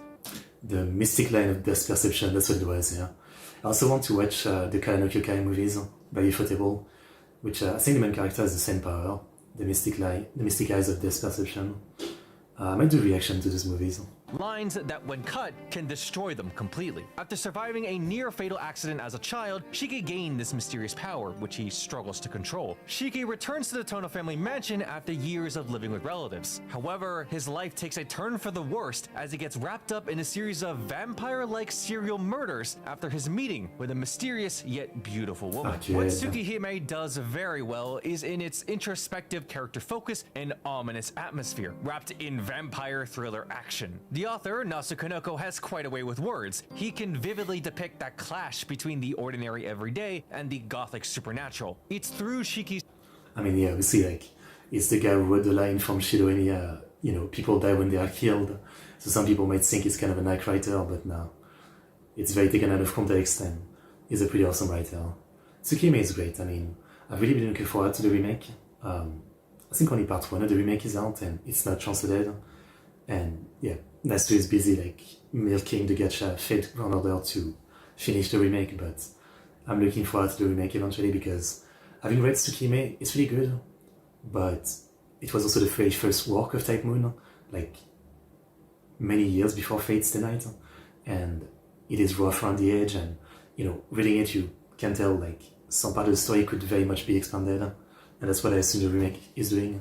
Yeah. Private thoughts in how he has to balance all of this that makes him fascinating to read. His struggle isn't just with physical vampire encounters. His own deteriorating sense of reality and mental state is brought into question, alongside the side effects of his ruthless power. And yet, through Shiki and the extraordinary beings he comes into contact with, you can see how Nasu uses them to talk about the strength and meaningful qualities of being human. It's written in such a way to make us empathize with these characters and even allow us to take away life lessons to apply to our own lives. Yes, it is a supernatural vampire story with horror and action elements to it. However, over time, it shows its more sentimental side through the relationship between Shiki and the heroines. From confessing unfortunate circumstances as an inhuman monster to recovering treasured bonds lost through time, every story and character is special in their own specific way. This visual novel may be very old, but the story told is timeless. The combination of thriller horror, supernatural action, and intimate drama makes it an enjoyable story, and the world building, as dense as it is, action and intimate drama. See this girl, for example, like Imezuka, yeah, that's what it was. She's one of the characters I remember feeling underwhelmed in the original one, but from what I understand, she got like a total root in the new one, in the remake. So that's one of the challenges. Drama makes it an enjoyable story, and the world building, as dense as it is, also lays the groundwork for the broader universe across all of Nasu Kanoko's titles. Tsukihime is a powerful visual novel and a central foundation for Type Moon. It deserves to be read, and you can do so on a web browser for completely free. I highly recommend it. To introduce this next one, very few visual novels have made people cry as deeply as this popular title, ranking at number 13, Clannad. The story follows the life of Tomoya Okazaki, a high school delinquent who has a difficult relationship with his father and has lost touch with his dreams for the future. While walking to school one day... I guess, let me yap as always. I can't help it. I mean, this is the point of this reaction stream. Same thing with Clannad. I'd seen the anime first, both Clannad and After Story, and then read the VN. Basically, like a couple years ago, I wanted to read every key VN, so I started with Canon. I did Air, Clannad, Planetarian, and that's more or less where I stopped. I didn't get to Little Busters. It was already like a lot of VN in a row, to be honest. But yeah, reading Clannad is a different experience. I think, there's very few VN to anime adaptations that are good. Higurashi, I think, again, it's very different, and I totally recommend the VN, but I think the anime is good in its own way, even though it's still so different. And Clannad is kind of the same. If you've ever seen the Clannad anime, basically the main character, deals with every arc, he deals with like a different girl problem. And so they made it that he has a main love interest, one of the main girl, Nagisa, but he still helps the other girl with their problem, so they still kind of have their arc. But obviously it's different from how the VN does it, where the VN, every girl has a root, and so both in terms of romance and their arc as a character.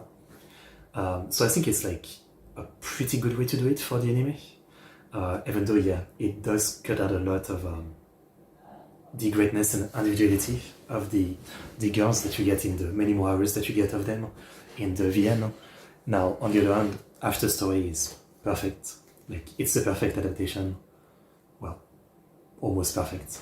He meets Nagisa Furukawa, a shy and introverted girl who has repeated her final year of high school due to her illness. Through their encounters, Tomoya discovers that Nagisa dreams of reviving the school's drama club, and he agrees to help her make it a reality. Clannad takes its time. The early hours are light and comedic, giving you space to settle into its rhythm and get to know the cast. There are Jun Maeda is a genius, seriously. I know it's been controversial, I know he's had many failures in terms of writing, and yet, like, he's still a genius for something like this, and the few other like great things he's done. Some ridiculous antics that these characters can get up to. It's full of slapstick humor, all based off of the unique personalities of the cast. But as you move through each of the heroines, You haven't seen Clannad either, I'm surprised. Clannad is life. individual arcs, the writing Tomoyo. steadily deepens, and what started as a comfy slice-of-life story begins to carry real emotional weight. Clannad, or rather the developer's key, slowly lures you in with these comedy scenes to use your attachment for emotional impact, and it's very effective. The themes I kind of understand, yeah. Yeah. Like, if someone tells me like this is one of the saddest movie anime or something, I don't actually feel like watching it right away, and most of the time I only end up watching it when I'm in the right mood. But most of the time, yeah, you don't want something that's going to make you kind of destroyed. I understand. presented here, family, loss, the passage of time, and what it means to build a life worth living are handled with sensitivity and sincerity. And then, once After Story arrives, Clannad's final route and its centerpiece, it becomes something else entirely. The kind of life-changing storytelling that stays with you forever. After Story highlights family and... I'm actually almost crying just watching this. I've actually never rewatched... I've rewatched the first season of Clannad a couple times, but After Story I've not been able to convince myself to do it. I just can't. Like, every time I'm like, I should do it, I just can't.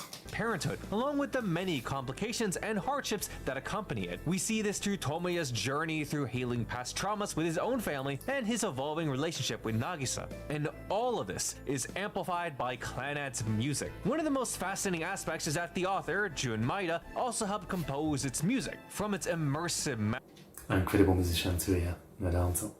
magical soundscapes to dramatic and yet beautiful melodies, Clannad's soundtrack elevates the story's most emotional scenes. This game is Key's most iconic title, a foundational formula in their specific type of games, and a popular landmark of visual novel stories. Next on the list is a visual novel that has blown up in popularity, a title unlike any other for being a complex combination of both profound This is the first one where I will probably diverge from the overall opinion of things. I read it a couple years ago, and my favorite thing about it was a song called Kamino Senritsu by a very underground artist called Monet. That's it. I really wanted to like it because it's so legendary. It's called the Kamige, but I don't know. I don't think I got it.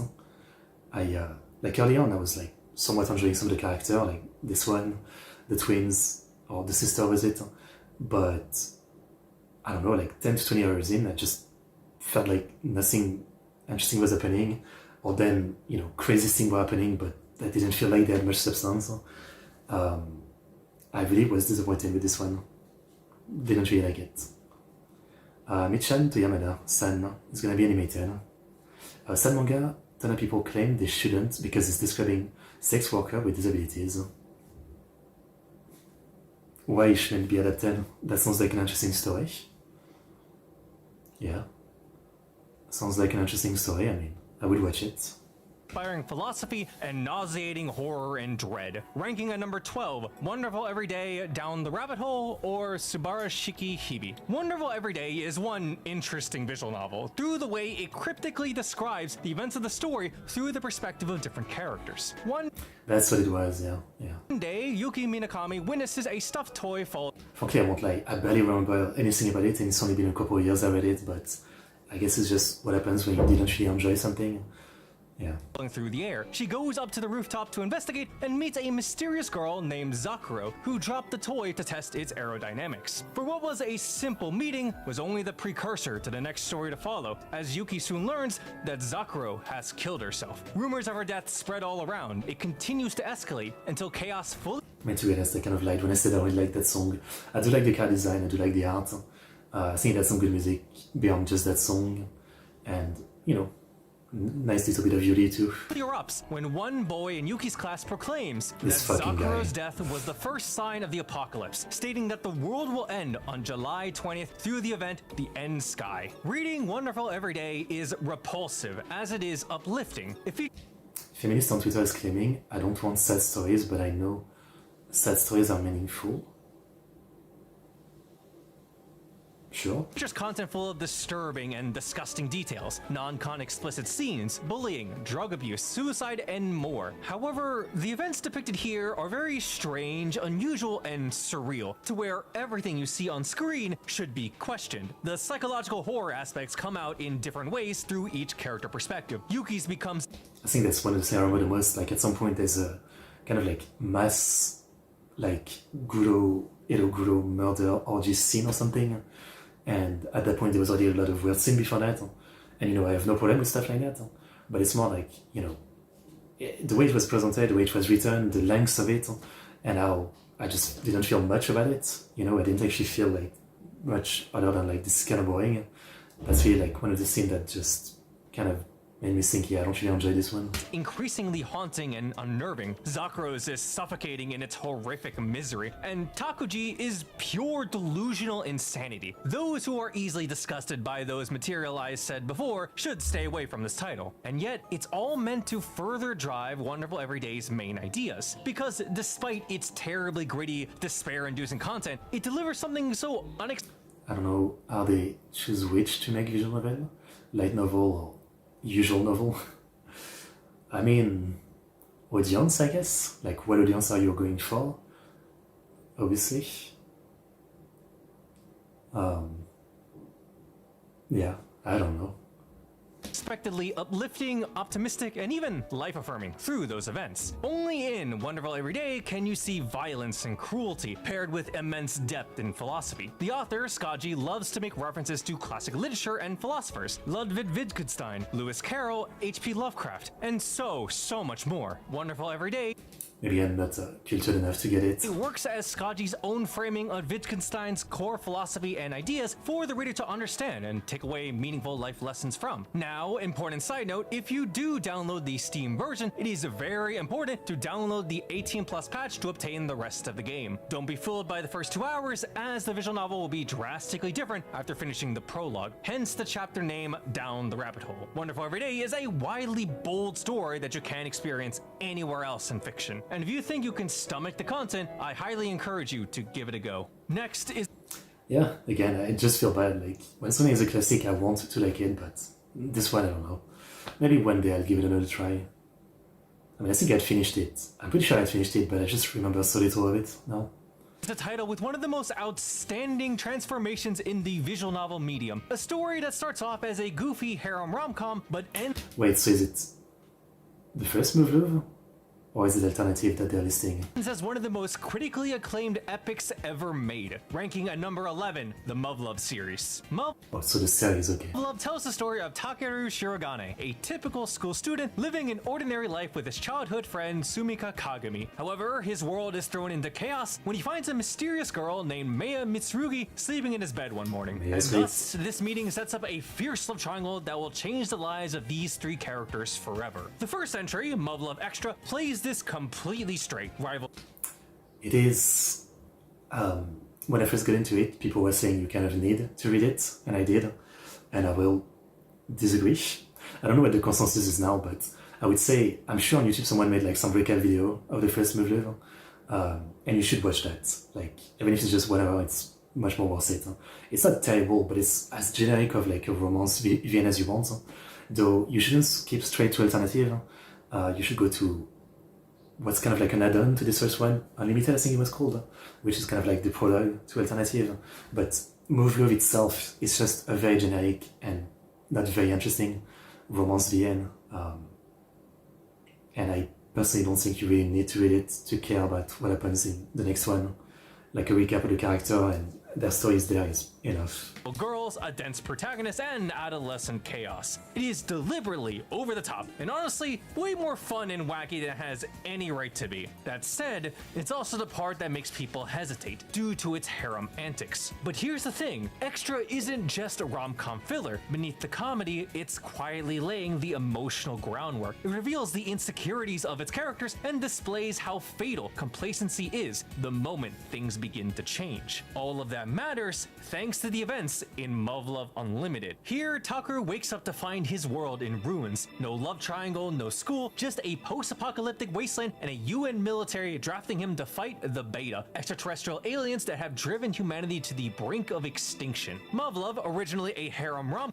I said before, but if I ever get rich, one of my dreams would be to have a proper like anime adaptation of Alternative and something like, you know, fully telling the story, even if it's like 75 episodes or something. That would be so freaking good. Like the only equivalent is something like Blue Gender, which is an anime from 25 years ago about like mechs fighting kind of bugs insect. I mean, it's a bit Starship Troopers, I guess. But yeah, very cool. Then becomes this coming-of-age military story that forces Takeru to mature and confront his weaknesses. Watching his transformation land is only possible because of the relationships that Extra built, which then leads into the trilogy finale in Muv-Luv Alternative, the moment where everything pays off. Alternative is full of political conspiracies, sci-fi quantum mechanics, alien warfare, and exhilarating mech battles. What gives all of that spectacle its weight is the world building and characters. The Beta alien invasion doesn't just affect soldiers, it fractures organizations, governments, and ideologies. Alternative takes the time to show how each faction/individual responds with their own logic and motivations. Nobody's perspective is entirely wrong. That moral complexity feeds directly into Takeru's development as a person, and his journey through it all, painful, brutal, and hard-fought, is what makes Alternative so emotionally powerful. It's a long road from Extra to the end of Alternative, but Muv-Luv is one of those rare stories where every part of the journey earns its place, and the ending hits that much harder because of it. Next up. Yeah, and obviously, he did mention the movie series, right? And while Alternative is the peak, they made a lot more after that. There's some like more comedy stuff like spin-off. There is some like spin-off that are serious but not the same characters. Like one with a German name, Schwarzenmarken or something. I haven't actually touched any of them yet. I kind of want to eventually. A title that depicts a psychological battle of wits. Oh, this one. Game of cat and mouse with escalating stakes with each crime committed. Ranking at number 10, The Devil on G-String. I have tried to read this one like 2 or 3 times, and every time I just gave up after a couple hours because it really did not feel that interesting. Even though I know it's great, at least what people say, right? And it might be a case of you need to stay 10 hours, 15 hours, but yeah, early on, I really did not get into it. Maybe I'll try again some other time. The story follows Asai Kyosuke, by day an average high school student, by night a ruthless businessman running illegal operations to pay off his family's Yakuza debt. However, his life becomes a lot more interesting when a beautiful transfer student named Haru Usami and an international criminal mastermind known as Mao appears in town. The Devil on G-String operates as a mystery thriller, depicting a battle between three brainiacs attempting to outplay each other, an ongoing chess match where lives are at stake and each action they do has severe consequences. Each chapter presents different crime scenarios, but it all connects together as a larger orchestration by the mastermind in the shadows. While there are romance routes that explore the other heroines and their own personal issues, the real appeal lies in the main heroine Haru and her confrontations with Mao. As the crimes escalate, you'll see how I think that's one thing that isn't often talked enough, even about the good VN, is that, you know, a lot of people will say this VN is awesome, but they only think of the main route or the main heroine route. And then, you know, in reality, if you talk about the VN as a full thing, a lot of the other ones are not as interesting. I mean, Key is a good example. As much as I like Key, for example, like in Canon or even Air, it does end up being kind of like that. But like the other routes, I can barely remember what happens in them. And so, what I think of it extremely positively, it's only for the main route, you know? It's interesting. deep their convictions and reasons are to corner the other into submission. It's through their interactions that the story also develops into a character drama that dives deep into the unique conflicts of the three leads. Kyosuke, our central protagonist, is someone who's fully aware of his compromised morals, doing whatever brutal and illegal actions he can to achieve his goal. And then we have Haru, our sharp, discerning heroine, with a passionate, even obsessive drive towards finding and eliminating her enemy. And of course, Mao, a mysterious individual with unparalleled strategic brilliance, where with each action taken underlines his feelings of spite and resentment. The Devil on G-String is a game that will deliver surprise after surprise, with constant plot twists to keep you engaged, all to deliver its emotional stakes in its final true ending. Next up is the... Maybe I'll get through it one day, I don't know. As I always say, there's been many things that I've tried multiple times until finally getting into it. One of the biggest examples is Gundam Game. I mean, I tried that anime like 3 or 4 times over the years, and it was like maybe the 5th time that I finally became a massive fan. Like the first few times I was like, meh, and I only watched the first few episodes, right? Sometimes, I don't know, it takes a long time to appreciate something. Danganronpa, let's go. The second installment of one of anime's most unique murder mystery games, and this one features arguably the fans' most favorite installment, ranking at number 9, Danganronpa 2 Goodbye Which is interesting because I played the first one, I really enjoyed it, and then I started the second one and I just didn't finish it. Though I did enjoy it, but I think I was just not feeling like reading another mystery one at the time. So I've actually not read it. Only part of it, yeah. Fair. The story follows Hajime Hinata, a Hope's Peak Academy student who wakes up on Jabberwock Island alongside 15 other classmates. A cheerful rabbit mascot named Usami welcomes them and encourages everyone to bond over their tropical field trip, at least until a sadistic robotic bear named Monokuma arrives, takes over the island, and lays down the rules. Murder a classmate without getting Oh, the same as Doraemon, really? Really? Caught in the class trial and you're free. Get caught and you're the one who faces public execution. Every character in Danganronpa 2 has a distinct personality and ability that makes them unique and memorable. From the ultimate Yakuza to the ultimate swordswoman to the ultimate lucky student. Danganronpa is a series where But this girl will be my favorite, yeah. despite the weird and wacky characters, you'll always find a personal favorite. Through interacting with them, you'll see that each one carries their own personal fears and vulnerabilities. Getting attached is unavoidable. Losing them then becomes brutal. Every murder hits harder than the last, and it's up to you to find the culprit. The class trials is where Danganronpa truly sets itself apart from other mystery visual novels. Here, evidence becomes literal truth bullets fired in real time, meant to object to false information and contradictions during these chaotic group discussions. They are fast, engaging, and thrilling to see. Danganronpa 2 also features new mechanics that improve on the previous installment, such as the game pitting you one-on-one against another student, where you have to slice through their arguments and finish them off with a well-crafted statement. The murder and mysteries themselves are elaborate, inventive, and emotionally loaded. Certain chapters earn a strong reputation for the weight they put behind most victims. Right, few time after the VA passed away. I see. victims and culprits. Over time, the story constantly builds until the player is left with jaw-dropping reveals and surprises at the end. One that builds on established lore, events, and themes of the grander story. Danganronpa 2 Goodbye Despair is an exciting and thrilling visual novel, a product of its formula refined for max satisfaction. Next up, I should absolutely get back to it eventually. It's been a long time, yeah. romance visual novel featuring 5 girls who have I wasn't sure Griselda was in top 15. That's the only reason I didn't mention it. Yeah. Nice. fallen out of place in the world. A beloved game known for its outrageous comedy, only to then transform into a serious psychological drama. Ranking at number 8, The Fruit of Grisaya. The story follows Yuji Kazumi, a young teenager who wants to live an ordinary high school life. He transfers into Mihama Academy, an isolated school holding 5 female students, each one with particular circumstances regarding their enrollment. As Yuji gets close to these girls, he becomes more involved with their misfortunate situations, as he also attempts to find meaning in his own life as an aimless Black Ops hitman. The Fruit of Grisaya is largely known as a comedy. The game spends a lot of time on the weird, wacky, and interesting heroines in here. There's plenty of antics that the whole group gets up to, and yet, despite the teasing and mischief that the girls do on each other, Yumiko's my favorite, but frankly, I also really like Michiru, I also really like Akane. It's kind of hard to choose.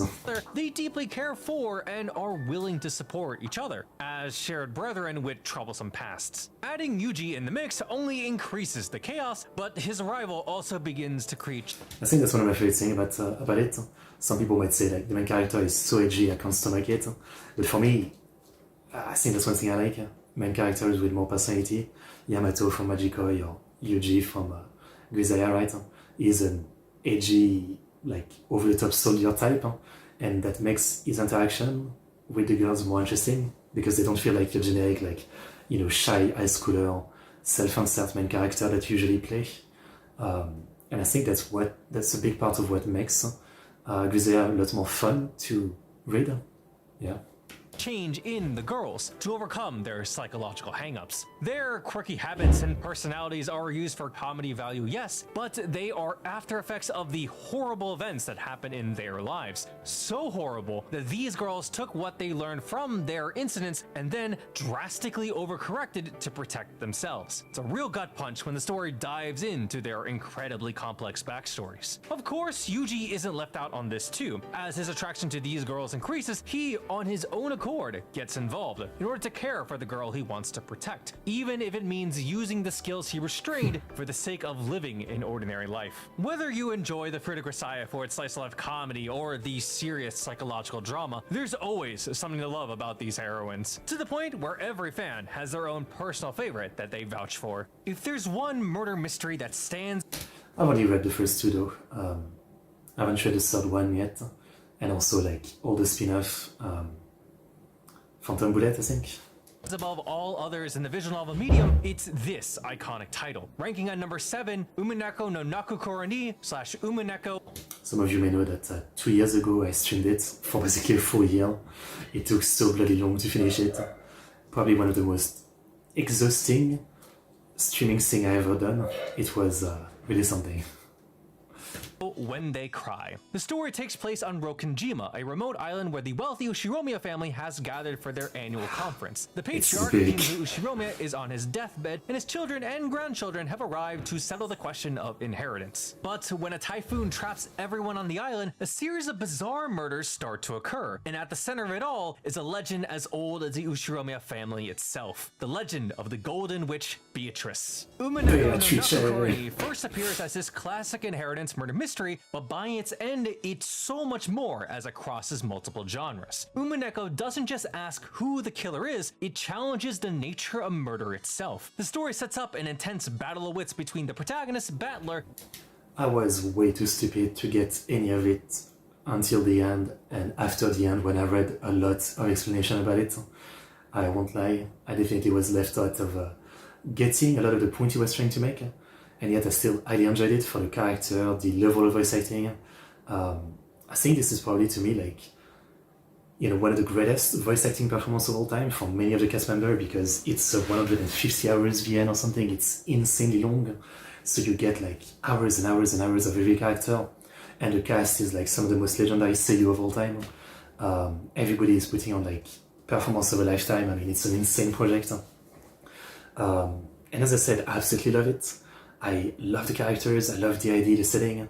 And while, you know, I was getting very annoyed toward the end for many reasons. First is like how much the same point is being repeated, and also how much I just didn't get a lot of like what he was trying to say without reading an explanation. It's still incredible, you know. Again, I think like to me, Higurashi is a lot more clean as far as like Ryukishi work. Umineko is just like, I feel like it could have been like 50 hours shorter. Maybe some people would disagree, but I just felt like to me there was too much repetition. But it's still like, you know, for what it's trying to do, what it's trying to say, what it actually managed to do great, it's still like a work like no other. I mean, you know, it is insanely flawed, and yet there's not much, if anything, like it. It's unforgettable. I love it, and I hate some of it, but I love it at the same time. I mean, it's really hard to describe Umineko. I mean, it's one of those absolutely insane piece of otaku media that's so hard to recommend, you know.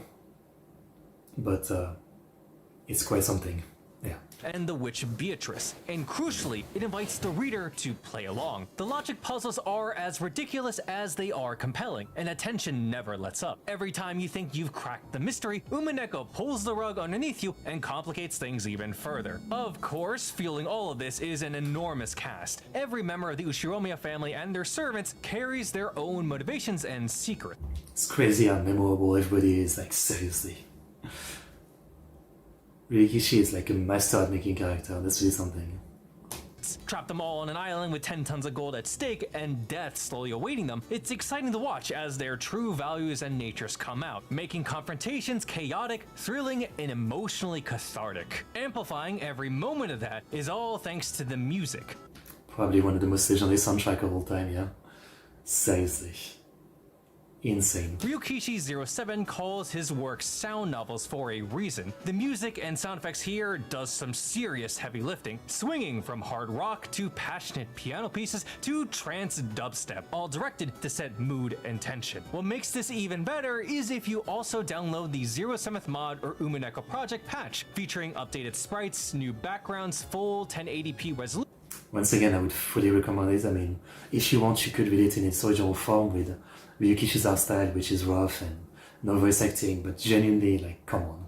I mean, it's the same with Higurashi, but especially with Umineko, come on. Do download that patch. Like, the insane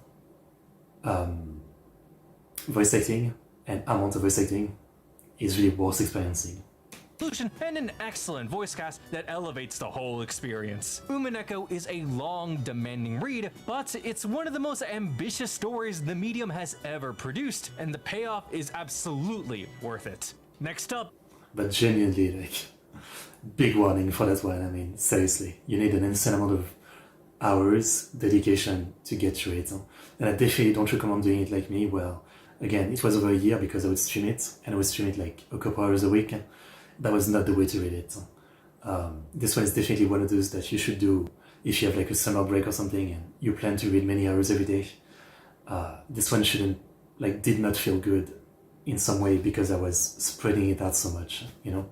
Is the title that launched one of anime gaming's most distinct franchises. A murder mystery that's equal. So there's two Danganronpa. So the first one is in there, okay. Parts detective thriller and psychological survival horror. Ranking at number 6, Danganronpa Trigger Happy Havoc. The story features Makoto Naegi, a high school student preparing for his first day at home. Yeah. I think I'll do one. I already started making a playlist. This one right here, so next week I will do one or two. We'll watch videos about Japan, scary case and stuff like that. Yeah.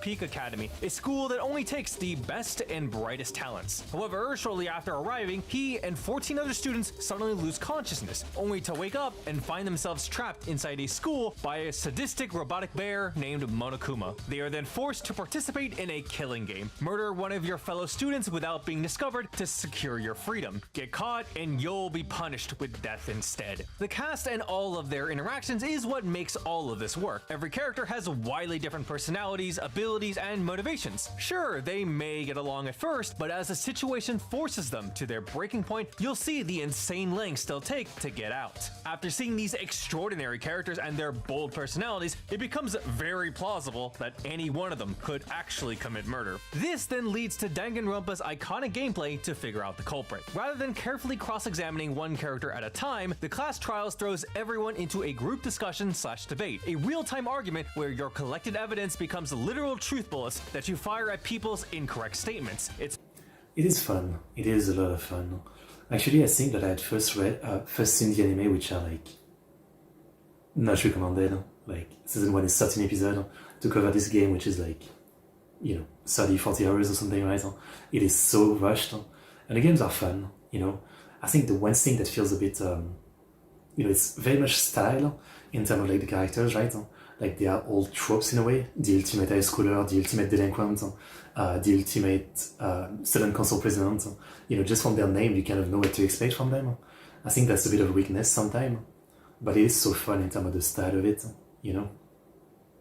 Yeah.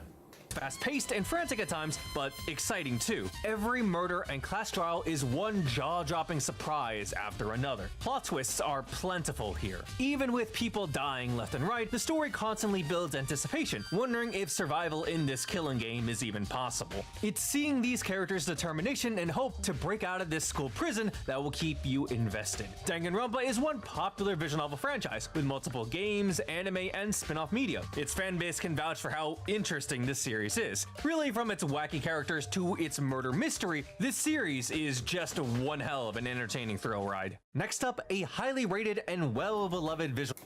I forgot, of course, Steins Gate will be in it. And no, I have actually not read it. No matter how many times I've rewatched the anime, and it's one of my favorites of all time, I haven't. I wanted to. I know even recently they had like a new version of it. I need to, eventually, for sure, but I haven't.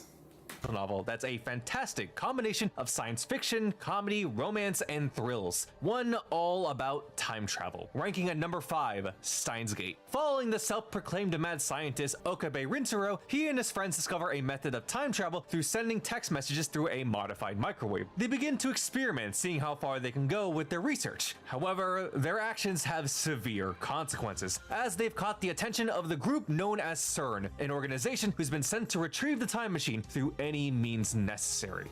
Damn, I didn't even know there was actual designs like that for those guys in the anime. They're like, you don't even see them like this. Steins Gate understands that the most compelling thing about time travel isn't the concept, it's the consequences. Every decision Okabe makes carries a real weight, and the game puts that directly in your hands. Rather than traditional choice prompts, you interact through Okabe's cell phone, replying to texts, answering calls, and ultimately deciding when to reach out and take action. It's a small mechanical touch that makes every decision feel personal and immediate, where the after effects can range from small event changes to the most drastic of situations. The time travel system itself is impressively well constructed too. It's grounded enough in real-world science to feel plausible without losing its science fiction edge. The early chapters take their time establishing all of this, and while the pacing is slow at first, it's building something much bigger. And I mean, I'm sure it's much longer than in the anime, and people still complain about that in the anime.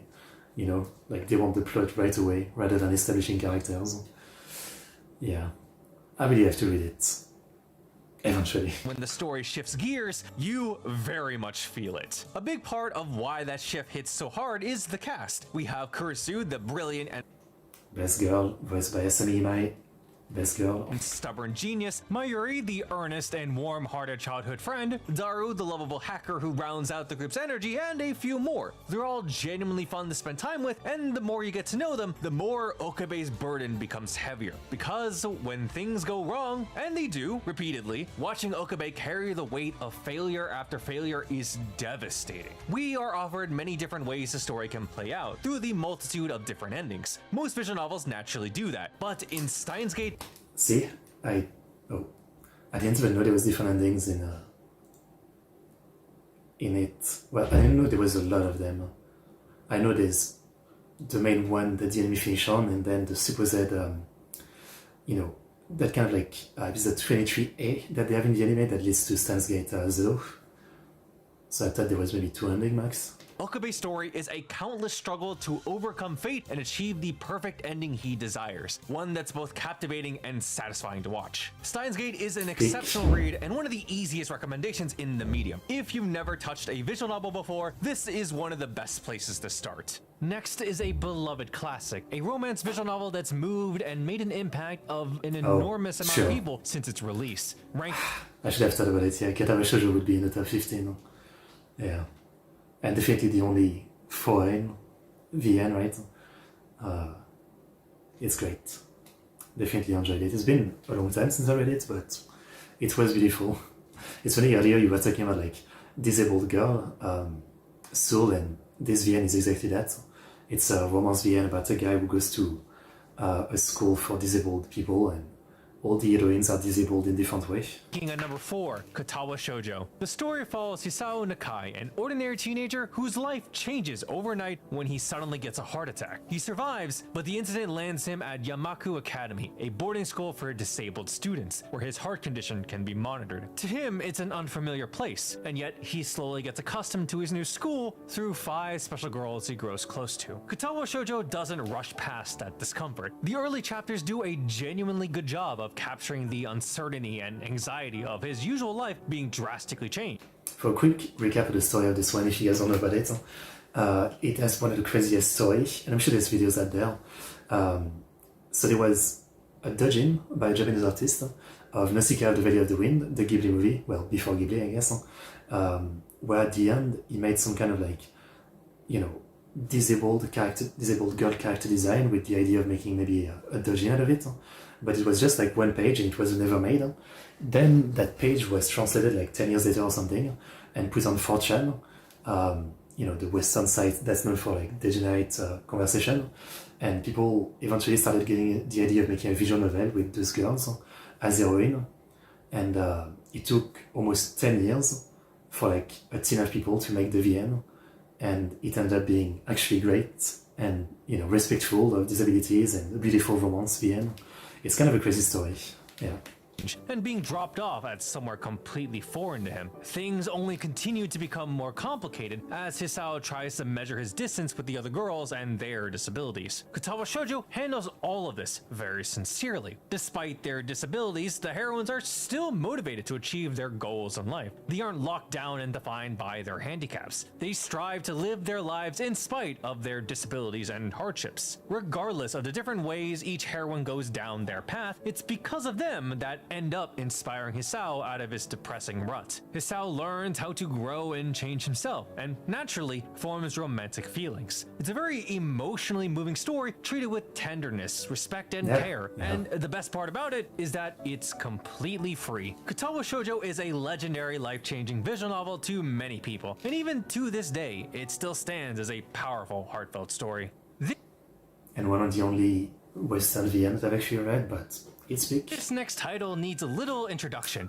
I should have thought this would be in the list, okay. Then okay, there is more than one in the list. I've never read Doki Doki. I feel like I know the spoilers, but I haven't read it. It's a visual novel that broke out into the mainstream and became a viral sensation that took over the internet at the time. Ranking at number 3, Doki Doki This might be part of it.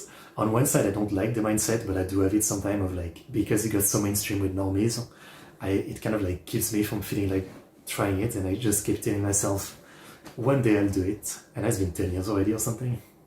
You play as a student who joins a literature club and spends his day writing poems to impress one of the 4 girls. It looks, sounds, and plays exactly like your standard romance dating sim, and that's entirely the point. The first act does a genuine job of leaning into familiar anime archetypes, and it works well enough that you actually start to care about these characters, which is exactly what the game needs before its surprise twist. Doki Doki Literature Club's second half breaks itself, deliberately and effectively. Without getting into specifics, the game deploys a meta horror element that blurs the lines between fiction and reality in ways that are genuinely unsettling. The horror here isn't atmospheric or tension built over time, it's shock and subversion. There's lots of unique tricks in here, each one just as surprising. What's also really nice is that the game's easy to recommend due to it being free and short enough to complete in a single setting. The barrier to entry is essentially 0. That said, if you pick up the Doki Doki Literature Club Plus version, you also get a bunch of side stories for each female character. These scenes are much more quieter, more sincere, and surprisingly thoughtful in how they handle mental health issues, built off of the foundation set in the first half. A welcome surprise and worthwhile purchase to those who bonded with these characters. Doki Doki Sure. Literature Club remains as one of the most effective entry points out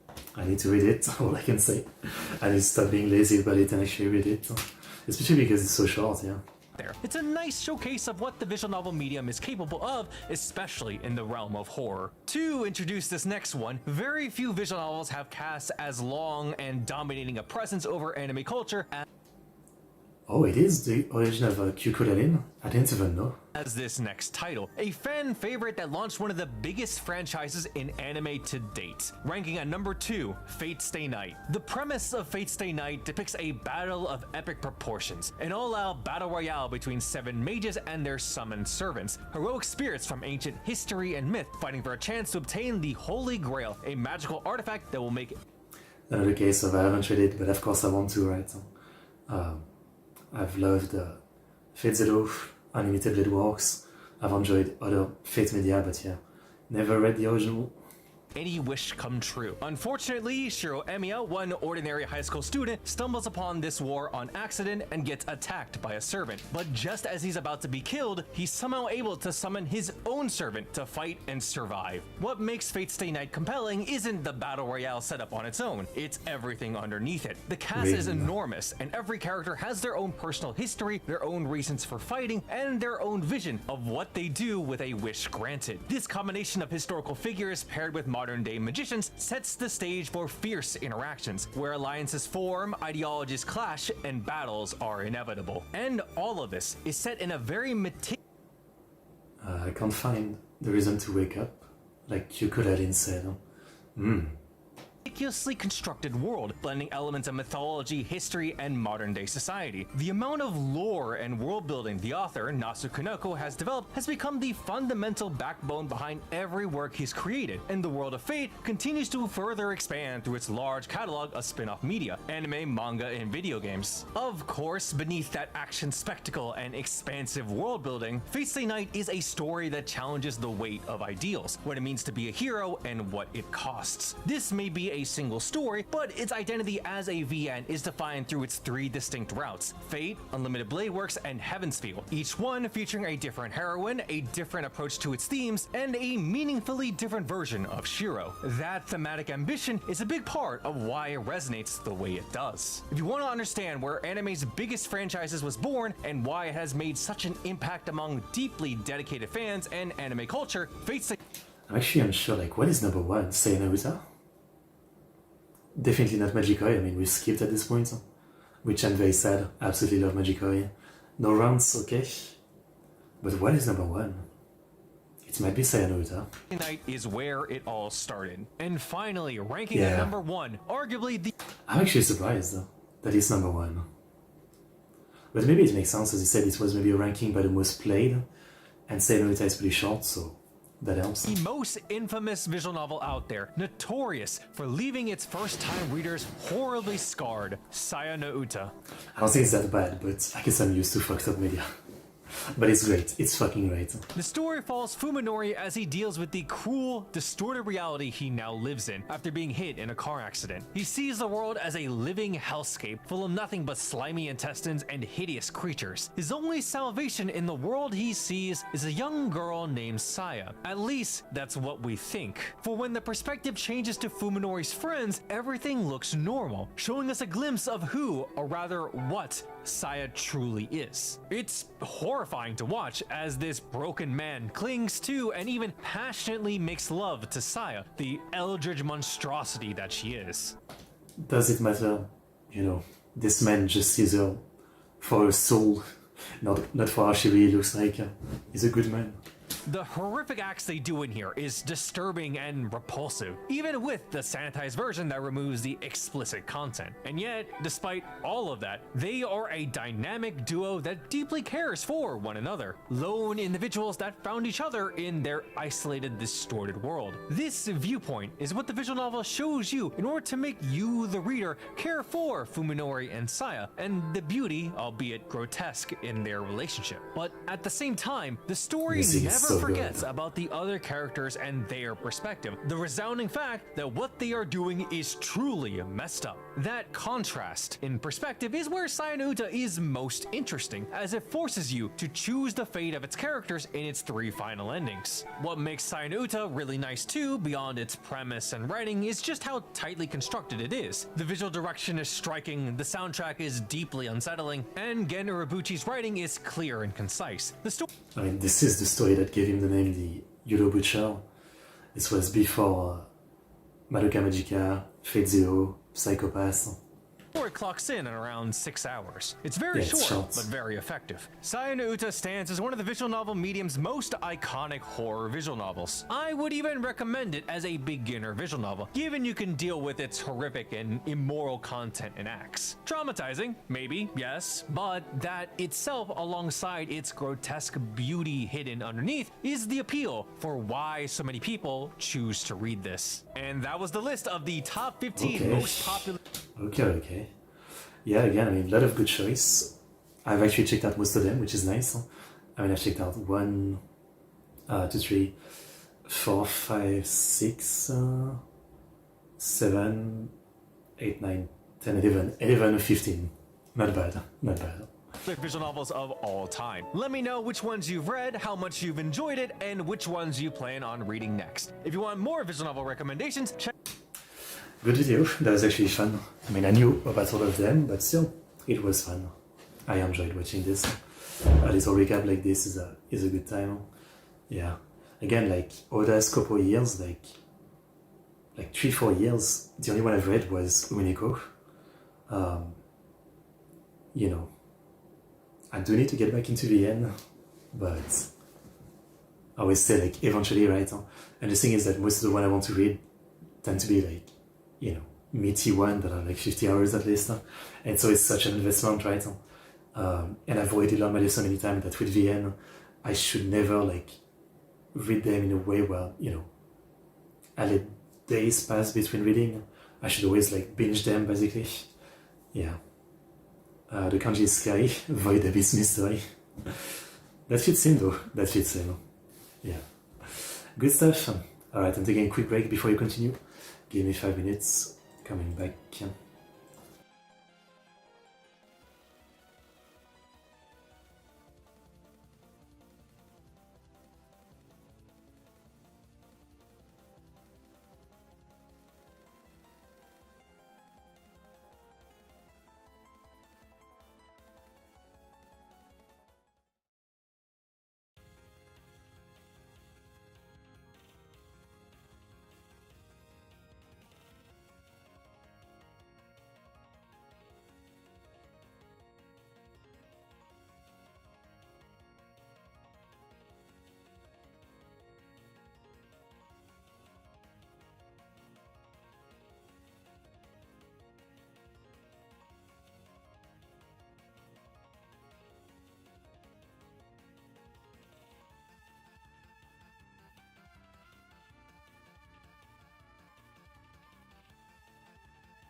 Okay, I am back.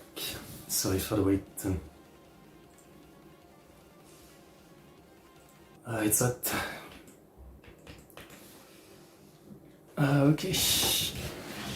So, next I have a video about Gundam games. I've never played one, but recently they announced Gundam Rogue Orbit, which seems to be like a new kind of continuity for Gundam. This time with like the mechs fighting like giant alien, I guess, kind of like Blue Yonder or Starship Troopers or Move Level Alternative. I think they even announced an anime for it already, which looks pretty cool. So yeah, let's learn about Gundam Game. Is there any good one? I don't actually know. By Jabwe Gaming. Jabwe Gaming. Or Jabo. I don't know. You want to play a Gundam game. Well, today I've prepared a list of 10 titles, plus some bonuses, that after sinking my teeth into, I can wholeheartedly recommend.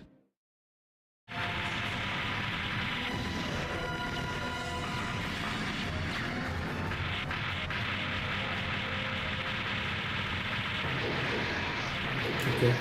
Number 1, Iran's Ambition, The Menace of Axis V. This game is just wow. I honestly wish I'd played it sooner. If I had to use one word to describe it, it would be huge. Basically, the game is a grand strategy game, allowing you to take on the role of one of several key characters as you attempt to lead your faction to victory.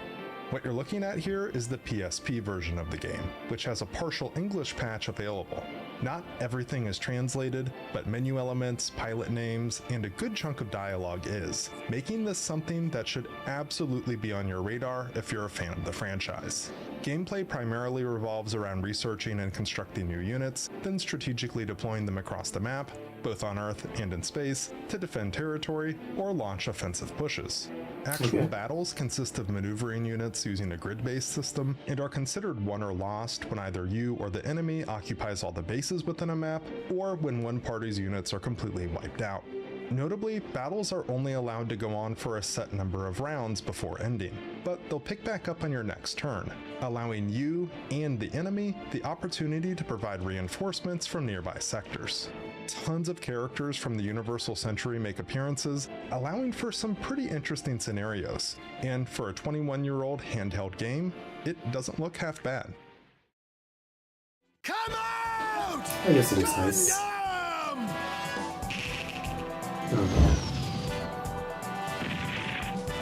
That's a good one. It's a good looking one too. Number 2, Dynasty Warriors Gundam.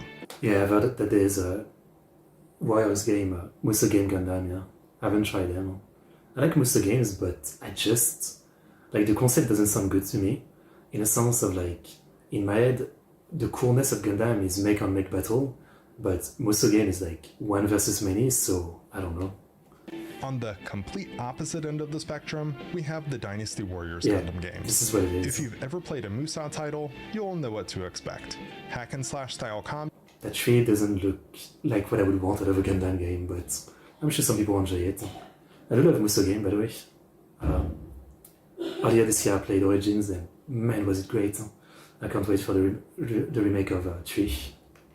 Where you mow through seemingly endless waves of enemies, all while using your favorite suits and characters from the franchise. There are actually 4 of these to choose from, although after playing Reborn, the latest entry, I personally find it hard to go back to the previous 3 due to a pretty massively improved gameplay feel. But really, each of these has its merits, whether it's graphical style, story presentation, or the fan service offered in their what-if modes. The rosters on offer here are really quite impressive, and there's something that's just so satisfying about wiping out entire fields worth of enemies with a single well-placed special attack. If you're looking for something that you can just pick up and play casually whenever you're in the mood for mindless destruction, these are going to be pretty hard to beat. Yeah, I don't know. It really feels like this isn't what I'm looking for a Gundam game, you know? The feel of the one-on-one battle.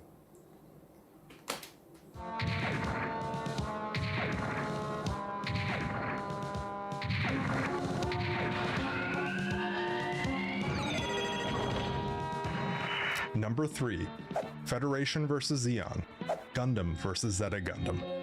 Mobile Suit Gundam Federation vs. Zeon is a special title, and not just because it's the origin of the now long-running Gundam Versus series. What makes it so unique is not necessarily its gameplay, but more so how it's structured. In it, you fight through the events of the one-year war, choosing your faction at the start, and then proceed to complete missions that become available.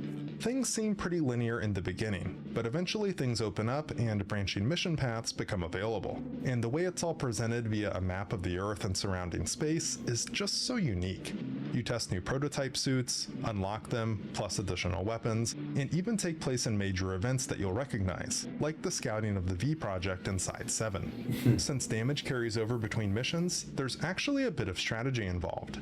Unless you're able to completely avoid damage, you can't just spam your most powerful suits over and over again, requiring you to sometimes think about which missions you want to use your better suits on. The game is widely considered to be one of the best Gundam titles ever, and I definitely agree with that statement. But right up there with it is another game from the same era that would be a crime to ignore.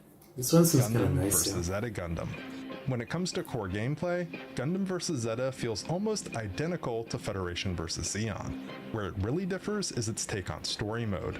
Instead of being restricted to the events of just 0079, as you could probably guess by its name, this entry expands into the events of Zeta.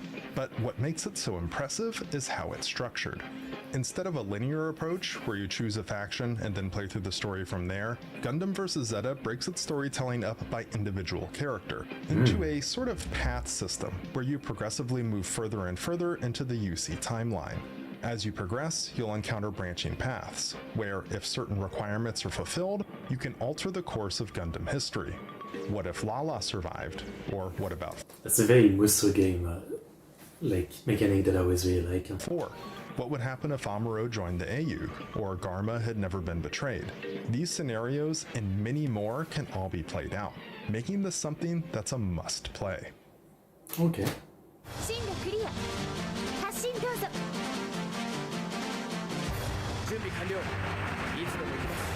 Music.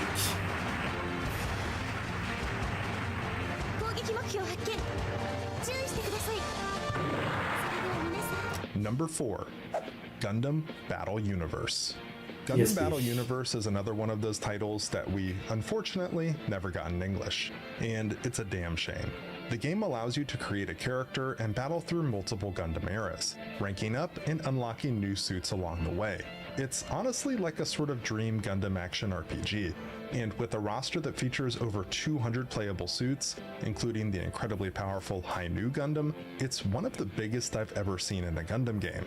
Gameplay is similar to that of the aforementioned Gundam Versus games, but maybe a bit less arcadey feeling.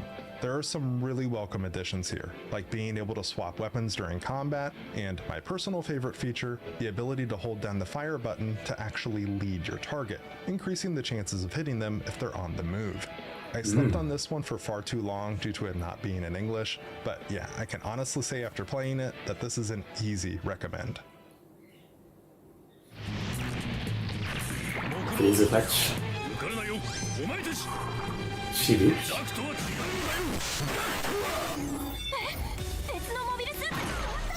What the Number fuck? 5.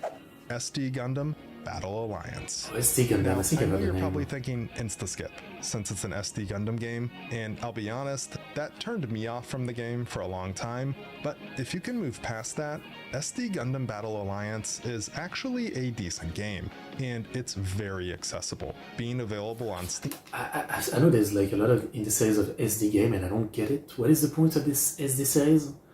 Like, also other than like characters that chibified? Like, is that the only appeal? As well as basically all consoles. Playing it feels almost reminiscent of the Dynasty Warriors Gundam series. You don't face anywhere near as many enemies on screen at once, but movement and combat kinda scratch that same itch.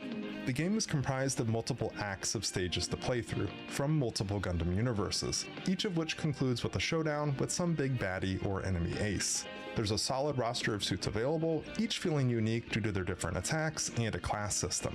The only real downside is the game can tend to feel a bit grindy. To fully upgrade suits and equip them with the best parts, you're gonna have to sink some time in. Hell, even just unlocking suits requires playing through certain levels repeatedly in order for their parts to drop.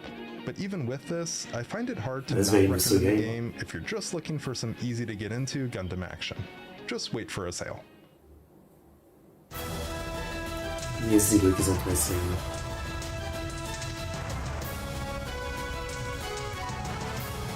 Whoa.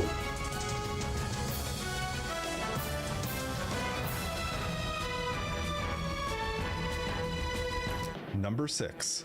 Mobile Suit Gundam Zeonic Front. I really shouldn't be surprised so many of them on the PS2. Huh? The PS2 was truly peak. If you've ever wanted to hop into a Zaku simulator and experience battles from the One-Year War, and yet, while it's very easy to emulate, it's still such a shame how little of all of those classic great games from the PS2 are not ported to PC yet. Seriously. Emulation is easy, it's insanely easy, but come on. Well, Zeonic Front is the game for you. It really stands alone as a quite unique experience amongst Gundam games, playing more like a tactical shooter than any of your typical third-person action entries. Plan routes for your squads, select equipment for the mission at hand, try to be stealthy, or go in guns loud, the choice is yours. Pulling off successful sorties is incredibly challenging and rewarding, because, well, the game can be pretty damn hard. It has just about the most accurate portrayal I've ever seen of how devastating Mobile Suit Caliber weapons can be. All it takes is one well-placed shot to send you or your squad mates back to the mission setup screen. True fear is encountering Amuro and the White Devil here. You'll experience just a taste of what those Zeon pilots felt when facing off against it. It's got a bit of a learning curve, but man, once you get the hang of it, there's just nothing else that quite hits the same as Zeonic Front. That's probably the one that I'm the most interested in from what we've seen so far, yeah. Zeonic Front, okay. I remember it.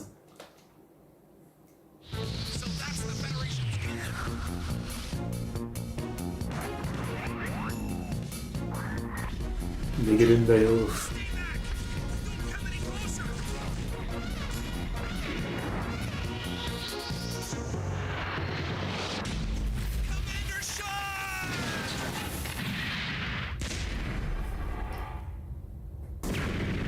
Number 7. Mobile Suit Gundam Journey to Jaburo.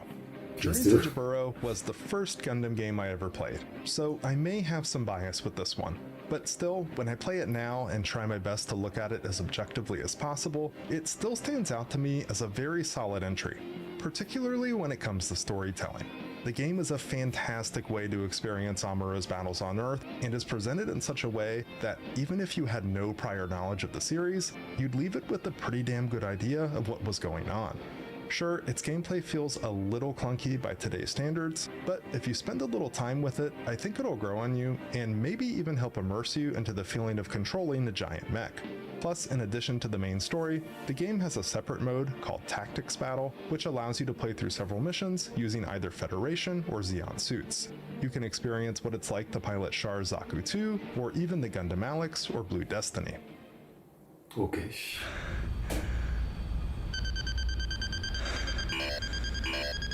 Something's approaching from dead ahead. What? Let's go.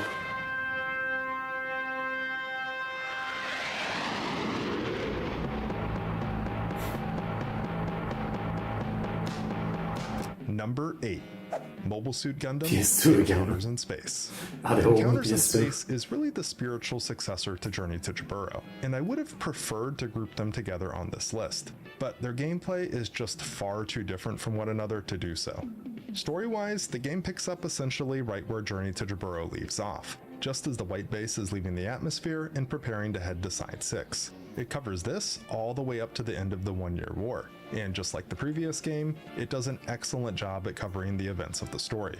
As far as gameplay, it's a bit of a hybrid setup, where some sections of the game, mostly the parts where you're moving into an area or battle, take on a on-rails approach, and then after, things open up into a 3D space. But I cannot stress enough just how good this game feels to play. The whole time, the experience is buttery smooth, with no frame drops of any kind, making the entire journey through it one to remember. To top it off, the game also includes Thoroughbred mode, where you play through a new original story, Ace Pilot Mode, where you play through missions from the perspective of multiple Gundam characters, so you can control Char during the Battle of Loom, for instance. And last but not least, Mission Mode, where you create your own Xeon or Federation pilot and play through missions in order to level them up and make them more powerful. A lot of content, sounds good. Hey there, White Dingoes. We're at the drop point now. All set? I don't know how many studios they had making Gundam Game in the PS2 era. A lot, it seems. Number 9. 0079, Rise from the Dreamcast. Ashes. 0079 Rise from the Ashes is perhaps one of the most overlooked of what I would consider to be the all-time greatest Gundam games. It and its predecessors, the side story games on the Sega Saturn, give us something that's sorely missed amongst really the entire catalog of titles: the ability to experience mobile suit combat from a first-person, in-cockpit perspective. This, when combined with the game's control scheme, which separates head and leg movement and almost tank-like style controls, really makes controlling your mobile suit feel like you're controlling an enormous walking death machine. It's sort of reminiscent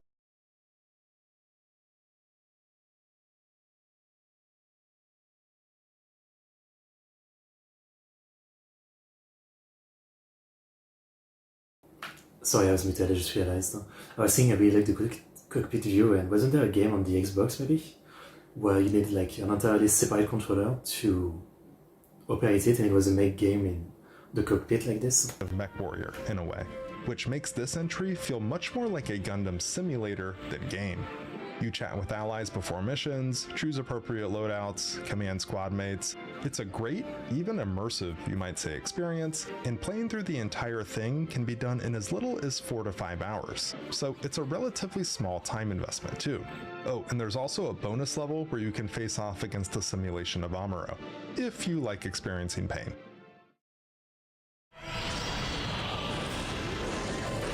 No.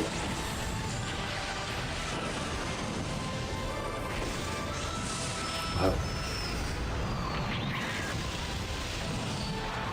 Number 10. Mobile Suit Gundam Unicorn.